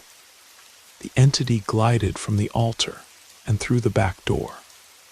The temple remained silent until it was pierced by the distant sound of a child crying. The butter lamps burned down to puddles of melted ghee. The wooden floor settled after bearing the weight of the congregation. The altar stood empty. Hours passed before I found the strength to leave the temple. Clouds obscured the moon, leaving only the dim glow of scattered lamps to guide my way back to my quarters. The lonely, empty quarters. Tears threatened to spill from my eyes. I brushed them away with determination, forcing steel into my voice. One more day. After climbing the steep stairs to my room, I pushed open the door to find the familiar scene. A thin bedroll on the hard floor, prayer beads scattered. The small window with its arrangement of colored sand, untouched. A figure sat cross-legged in the center of the room. Excitement surged through me momentarily. The space was illuminated by a single butter lamp held by Lama Dorje, with no sign of May. His hands were clasped tightly in his lap. His lips moved as if in prayer, but no sound emerged. The once pristine saffron robes hanging from his shoulders were now stained with dirt and torn by brambles. Although this was my assigned space for another night, I felt like an intruder on his grief. I turned to retreat down the stairs when his voice stopped me. Her name was Tashi. His words quivered with barely controlled emotion. I turned to face him. He pushed himself upright with visible effort. His eyes were swollen and bloodshot. Wiping his nose with his sleeve, he continued, "I'm sure you didn't know. She never spoke to anyone, but she listened. She always listened, and I believed with absolute certainty that she would listen again." He circled me slowly, his eyes fixed on the floor before him as he spoke. "What happened to her? Where is she?" My questions halted his movement. His lips curled inward, suppressing a flash of rage. The same rage simmered within me. He continued as if he hadn't heard me. "I told her to stay away from the temple, and she listened. I told her she was perfect exactly as she was, and she believed me with all her heart." He stopped directly in front of me, his gaze finally meeting mine. The calming presence he had projected when we first met had completely vanished. "Then you arrived." The words erupted from deep within him. He paused before continuing. "I warned her to avoid strangers, and she did. Until you. Now she wanted to enter the temple. She wanted to be changed. I told her she would." He looked toward the ceiling as if gravity might prevent his tears from falling. Defeated, he sank back to the floor. "I told her she would see her mother again." The words were barely audible. Silence stretched between us, broken only by our uneven breathing. "What happened to her?" I demanded more forcefully. He rose wearily, lamp in hand. "She lost her faith," he admitted. I watched as he moved toward the doorway. "Keep your faith, mister. Rice, that is all I ask." His voice held a strange mixture of plea and threat. Then he and his light descended the stairs, leaving darkness in their wake. The day of the festival. Dawn assaulted my eyelids with merciless brightness. I rose reluctantly from the unforgiving floor. I glanced at my camera equipment stacked neatly in the corner, batteries glowing green as they charged. I knew I still had a job to complete, but how could I summon even a fragment of interest? I began to suspect I wasn't brought here to document their festival at all. I left my quarters empty-handed, descending the stairs and walking aimlessly. I circled the residential buildings. Every face I encountered wore a smile. Many of the younger monks and nuns meditated or tended gardens. Several residents nodded greetings. Yet their voices remained mysteries until a woman called out to me, "Would you care for some tea?" I turned to see the elderly woman with curved fingers gesturing toward her doorway. I considered continuing my solitary wandering, but my throat felt increasingly parched, so I entered. The interior was modest, but meticulously clean. Woven rugs covered the stone floor, and butter lamps cast a warm glow from wall niches. I sat on a cushion while she heated water over a small brazier. I attempted small talk about the upcoming festival. "Oh yes, we are all so eager for tomorrow's crossing," she said. "Crossing? Is this not your permanent home?"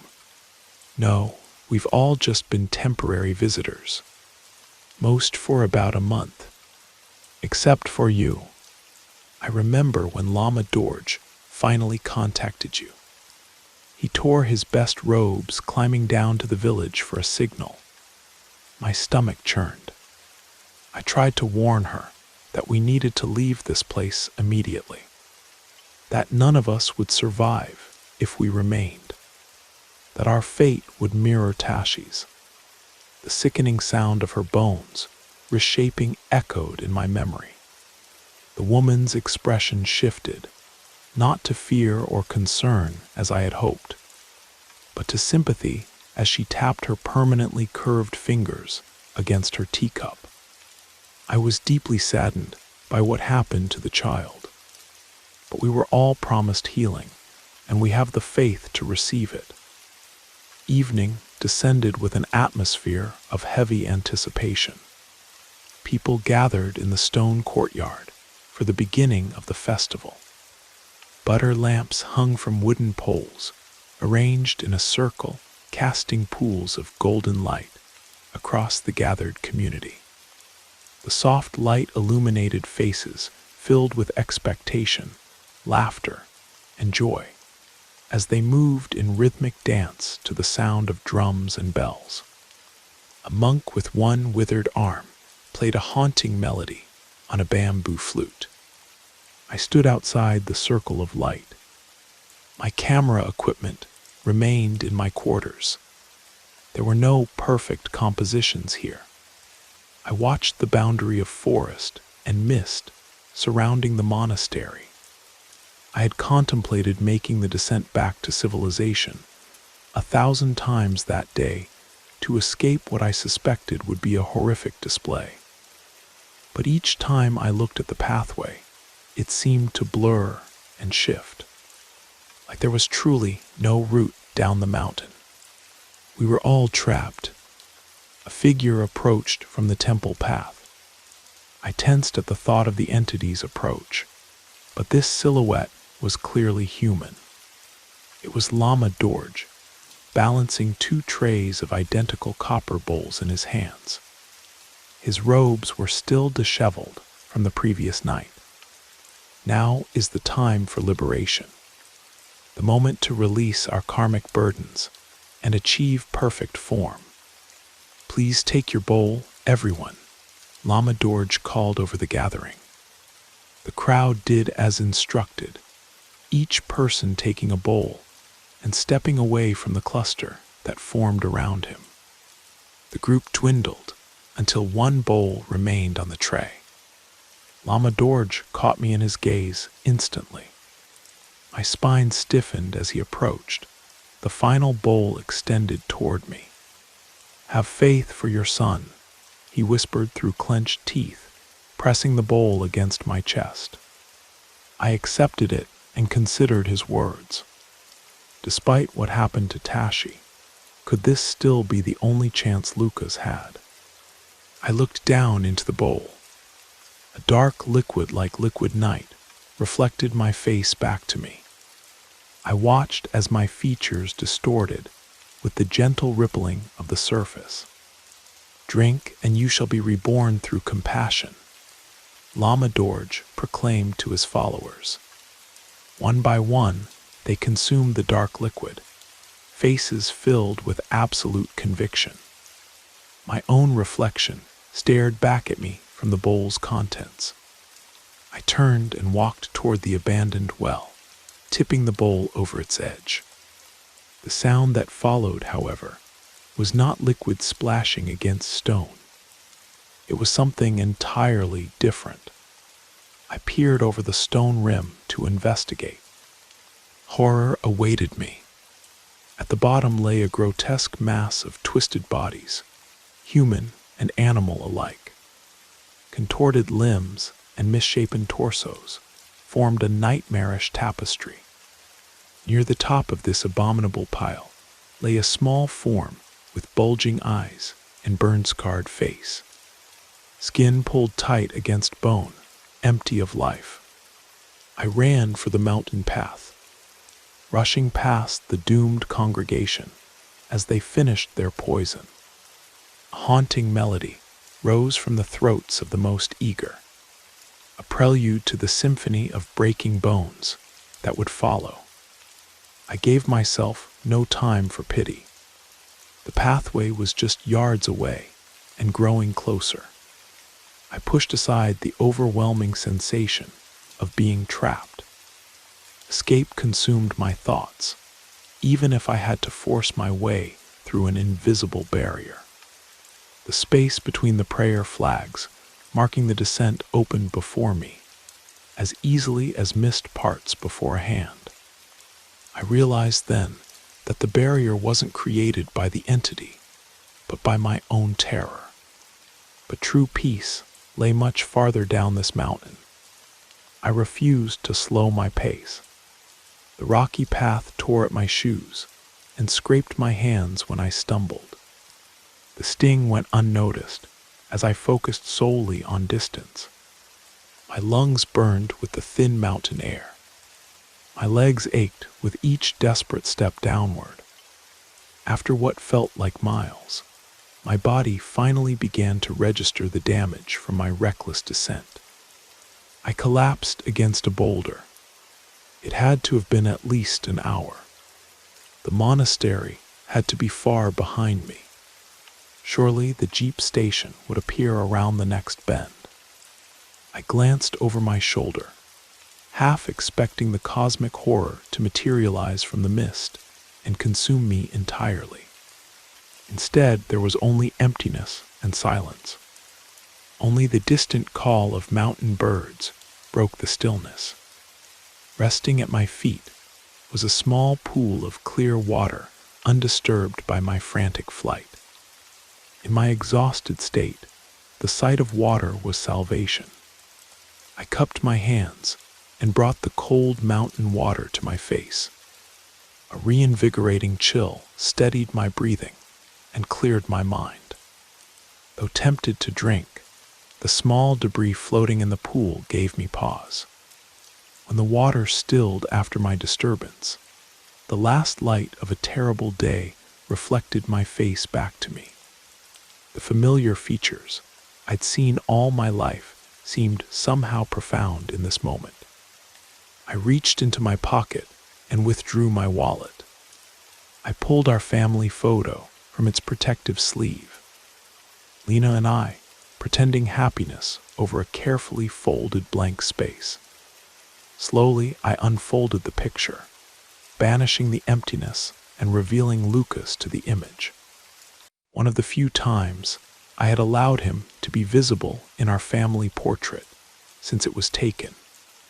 I could see his eyes, slightly protruding yet somehow perfect, reflected in the pool's surface.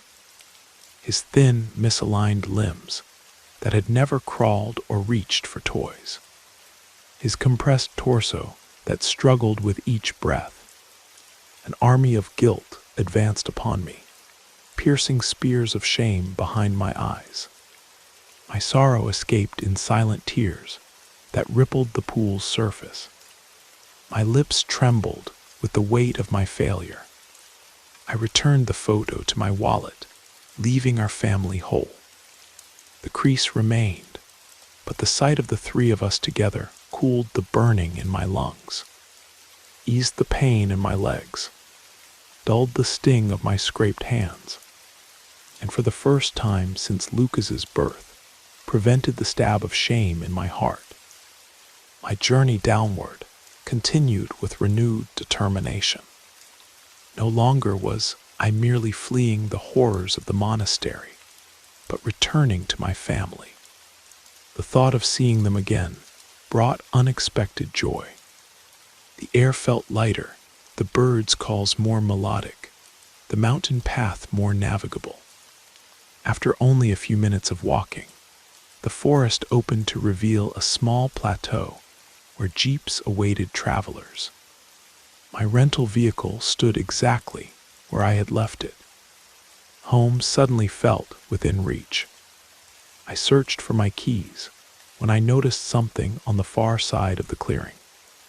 I moved cautiously around a large boulder and froze at what lay before me. Lena's familiar blue backpack, with Lucas's special travel carrier resting beside it. The wall I thought existed only in my imagination now stood solidly before me, and I had no choice but to turn back. The mountain path seemed determined to prevent my return. Loose stones shifted underfoot, causing me to stumble repeatedly. Mist descended, obscuring the way forward. The pool where I had rested claimed my footing, sending me sprawling into its icy embrace. I pushed onward, with no thought of retrieving my dropped belongings. Sharp rocks stabbed through my thin-soled shoes, with each desperate step. Darkness enveloped the mountain, making navigation nearly impossible. The burn in my lungs intensified. Sweat chilled against my skin despite the cold. I had to be nearly there. What if in my panic I had taken a wrong turn? What if that thing was keeping me lost on this mountainside? Just as quickly as the doubts arose, they vanished. An opening appeared in the mist, revealing structures silhouetted against the night sky. The monastery's inhabitants were nowhere visible. Evidence of their festival remained, scattered across the courtyard stones. Abandoned copper bowls lay forgotten in the moonlight. A wooden flute, no longer needed by its transformed player. The crooked walking staff of the monk, whose condition now exceeded its usefulness. The temple glowed with lamplight. That had to be where everyone had gathered. I rushed toward it as quickly as my exhausted body would allow. The butter lamps flickered weakly, their flames consuming the last of their fuel. Pools of melted ghee had escaped their containers and solidified on the stone floor. The moon remained hidden behind clouds, leaving the temple windows dark and lifeless. Lama Dorje stood at the altar, silent, his gaze fixed on the empty space between his trembling hands. Before him stretched a line of followers, filled with the promise of his teachings. Their bones shifted beneath their skin, pushing against natural limitations. Their spines curved impossibly. Their eyes bulged with anticipation, so intense that they seemed ready to leave their sockets entirely. Their limbs had become fragile branches, barely capable of supporting their weight. Their knees wobbled with each subtle movement. At the end of the line stood Lena, holding Lucas against her shoulder, their presence in such a place making me physically ill. I wasted no time with explanations. I told her everything about the goat with our son's condition, about the entity that claimed to heal it, about Tashi and the well filled with discarded vessels. I spoke with such frantic urgency that I must have seemed deranged. I studied her face during an unbearable silence that followed. Her eyes widened with wonder. "Everyone here looks like Lucas," she whispered with astonishment. "Yes, and we need to leave now," I said, turning her toward the exit. Her eyes remained fixed on the congregation of deformed people. Panic blazed through me as I tried desperately to break her fascination with the spectacle. I could feel her attention beginning to waver when a sound came from the altar. The back door opened, its frame filled with absolute darkness, a signal for Lama Dorje to begin the ceremony. His eyes and spirit remained downcast. Tonight is the night of crossing, the moment of transformation. As you approach, please surrender to compassion. As he spoke, the entity emerged from the darkness. Its approximation of human form unfolded itself, limbs extending into position, torso expanding to proper dimensions, head solidifying at an imposing height. The entity moved before the line like mist across water. The transformed congregation gazed at the being, as if witnessing ultimate truth. I begged Lena to take Lucas and flee with me. She stood transfixed by the sight before her. "May you find peace on your path," Lama Dorje murmured. With those words, the entity enveloped the first person in line with starlit appendages. The elderly woman with permanently curved fingers hummed a melody through her misshapen smile, a smile of absolute serenity and anticipation. Despite her newly acquired deformities, her original condition remained visible. The entity's form opened like a cosmic flower to accept this offering. I turned to physically remove Lena from the temple when I felt it. A warmth kindled deep within me. The sensation purified all fear and horror from my consciousness. Every fragment of doubt and pain knotted within my soul dissolved instantly. I could feel reality aligning itself to perfect order. Then I heard from behind me the joyful exclamation of a promise fulfilled.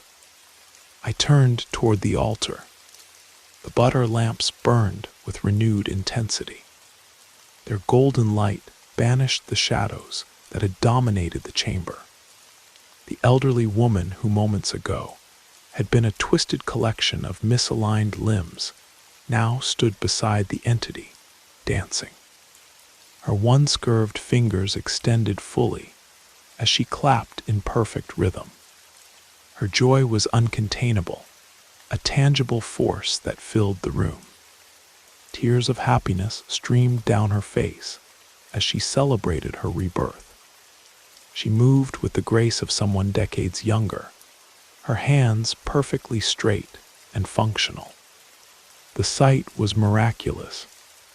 Moments earlier, I had been prepared to flee this place, convinced it offered nothing but deception and horror. But in that instant, truth revealed itself to me with perfect clarity. One by one, each person entered the embrace of the entity and was consumed, and each one emerged from behind its cosmic form renewed. Twisted limbs straightened, missing digits regrew, disorders vanished completely. The temple resonated with laughter and grateful prayers. My gaze never left the proceedings. My face ached from smiling. This power beyond human understanding offered itself as healer, a divine transformation, erasing the suffering that life had unfairly distributed. And I was privileged to witness such profound compassion. The last adult to be transformed stepped from behind the entity to join the celebration. He was a young monk whose face had once been paralyzed on one side. Now both sides of his face expressed his elation with perfect symmetry. They were all healed. Each one had trusted in the promise they received, and each one was rewarded with renewal. The devourer of suffering stood triumphant before us. This being of pure compassion now turned its attention toward me. The connection of our awareness filled me with profound honor. I understood what it desired, and I wanted the same. I turned to Lena, who cradled Lucas in her arms. He was sleeping, unaware of the miracles unfolding around him. His eyelids failed to fully close over his protruding eyes. His neck bent at an unnatural angle. I could see the blue veins through his paper-thin skin, mapping roots over the sharp angles of his joints. Tears filled my eyes as I looked at him. I was proud of him, proud of his perseverance, proud of what he had endured. I looked up at Lena. Her expression conveyed what we both understood. She carefully offered Lucas to me, the imperfect vessel that housed our son's perfect spirit was ready for transformation. The temple's light seemed to intensify as I took Lucas into my arms. I moved with extreme care, each step measured to avoid disturbing his rest. The center aisle stretched endlessly before me. The celebration paused.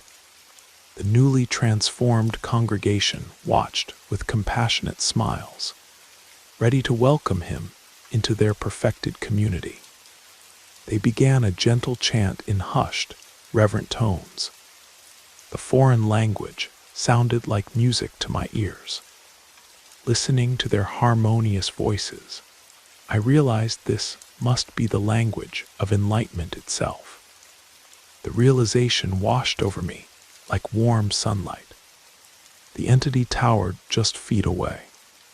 Its fluid features stabilized momentarily as I approached. The closer we came, the more its human approximation seemed to dissolve at the edges, as if the container could no longer constrain what existed within. Perhaps it was merely the flickering lamplight, but the constant shifting of its features appeared to form an expression of infinite compassion. I stood before it, feeling unworthy yet accepted. The scent of incense and mountain wildflowers surrounded us. My eyes strained upward to meet its depthless gaze. The undulating void of its face formed the suggestion of benevolent features. Yet this mere suggestion contained more beauty than anything I had ever witnessed. My smile had transformed from conscious effort to natural expression of profound joy. It was as if love and compassion had materialized before me in their purest form. A melody arose within me unbidden. Humming came as naturally as breathing. I recognized the tune as one I had never heard before, except perhaps once from Tashi. It brought comfort that her song would come to me now, that somehow she might find redemption through our faith, through Lucas's transformation. The entity, gazing down with the compassion of 1,000 bodhisattvas, reached toward Lama Dorje. Its arm extended impossibly to bridge the distance between them. With fluid grace, it brought a copper bowl to my chest. One of its luminous appendages touched the liquid within. The starlight of its touch dispersed into the dark fluid, transforming it into its own essence. An offering to the suffering, a gift to the unworthy. In its mirror-like surface, I glimpsed the entity's true nature, unchanging as it blessed me with its words. Will you drink of my compassion and offer your vessel to me? It was the sound of 1,000 temple bells resonating in perfect harmony. It was the whisper of wind through prayer flags, carrying intentions to the heavens. It was creation offering solace and creator, extending mercy. It was everything. It was like nothing I had ever heard. The fire of perfect happiness burned away all doubt within me. The world beyond this moment ceased to exist. Nothing mattered beyond the entity's presence. All I desired was to surrender to its will. I wanted to devote everything I was to its perfect compassion. I accepted the bowl. It radiated cold like mountain snow against my palms. The butter lamps burned with pure white fire. The copper bowl gleamed with otherworldly brilliance. The congregation's chant evolved into ecstatic praise. Their devotion fueled my own, igniting my desire to worship and surrender. I will, I whispered. My acceptance invited the entity's touch. Palm upturned and starlit fingertips, extended in graceful alignment. Lucas remained cradled against my chest. His fragile form contained the beautiful spirit waiting for liberation. The entity's hand beckoned for him, offered to reshape the vessel to match the perfection of the soul within. I presented my son to it. The hand expanded to receive his delicate frame. My son now in its keeping, my destiny waited within the bowl. The entity's appendages enfolded Lucas gently. A bowl filled with the essence of compassion, filled with the promise of a life without limitation. The entity raised my son toward the ceiling. My lips touched the rim of the cold copper. The liquid within shifted toward my mouth.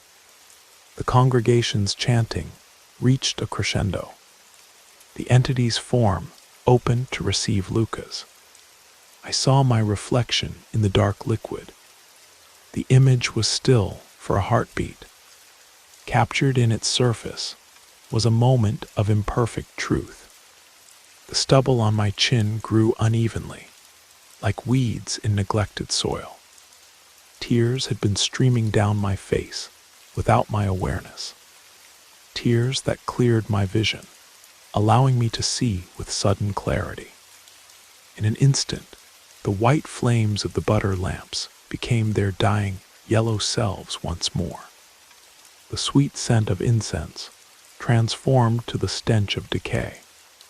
And the compassionate healer I had prepared to offer my son to revealed itself as the monster I had glimpsed before. Without hesitation, I hurled the contents of the bowl at the entity.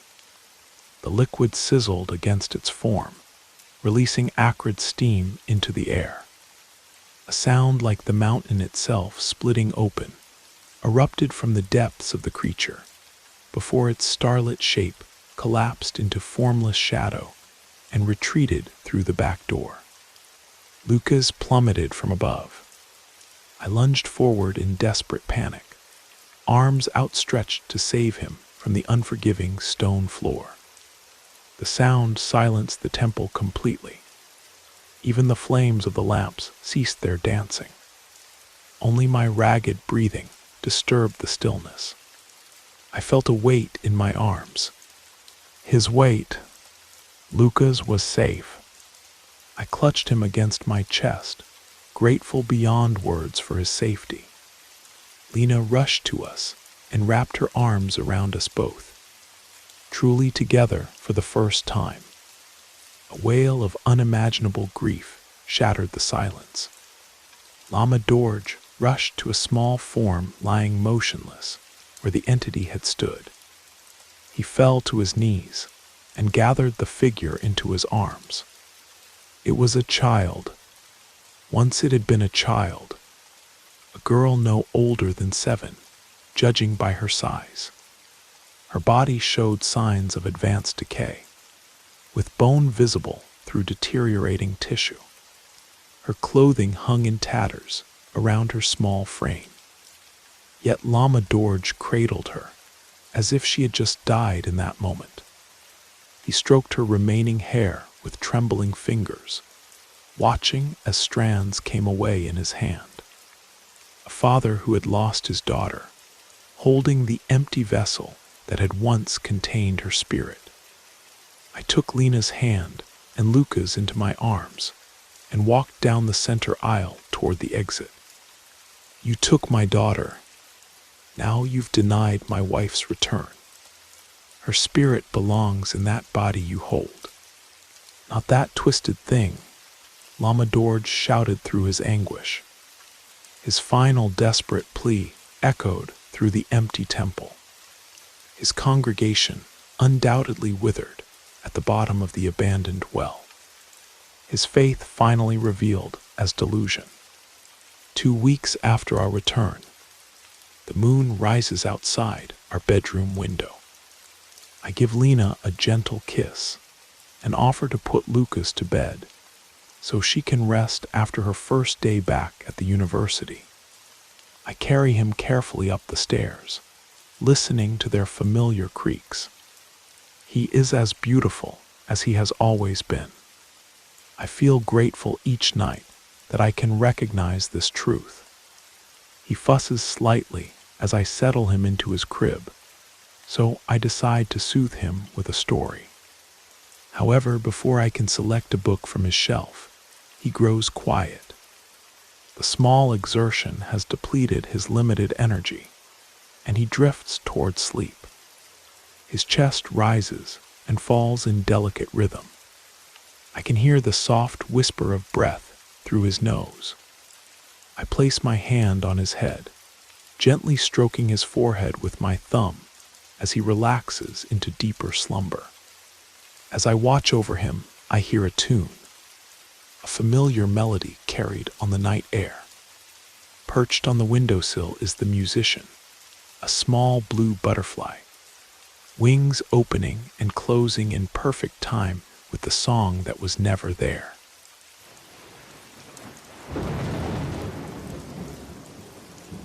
You made it to the end of the stories. That means it's the perfect time to subscribe so you don't miss future episodes. And if you haven't already, leave a like and drop a comment. I'd love to hear your thoughts. Have a great time relaxing, and good night.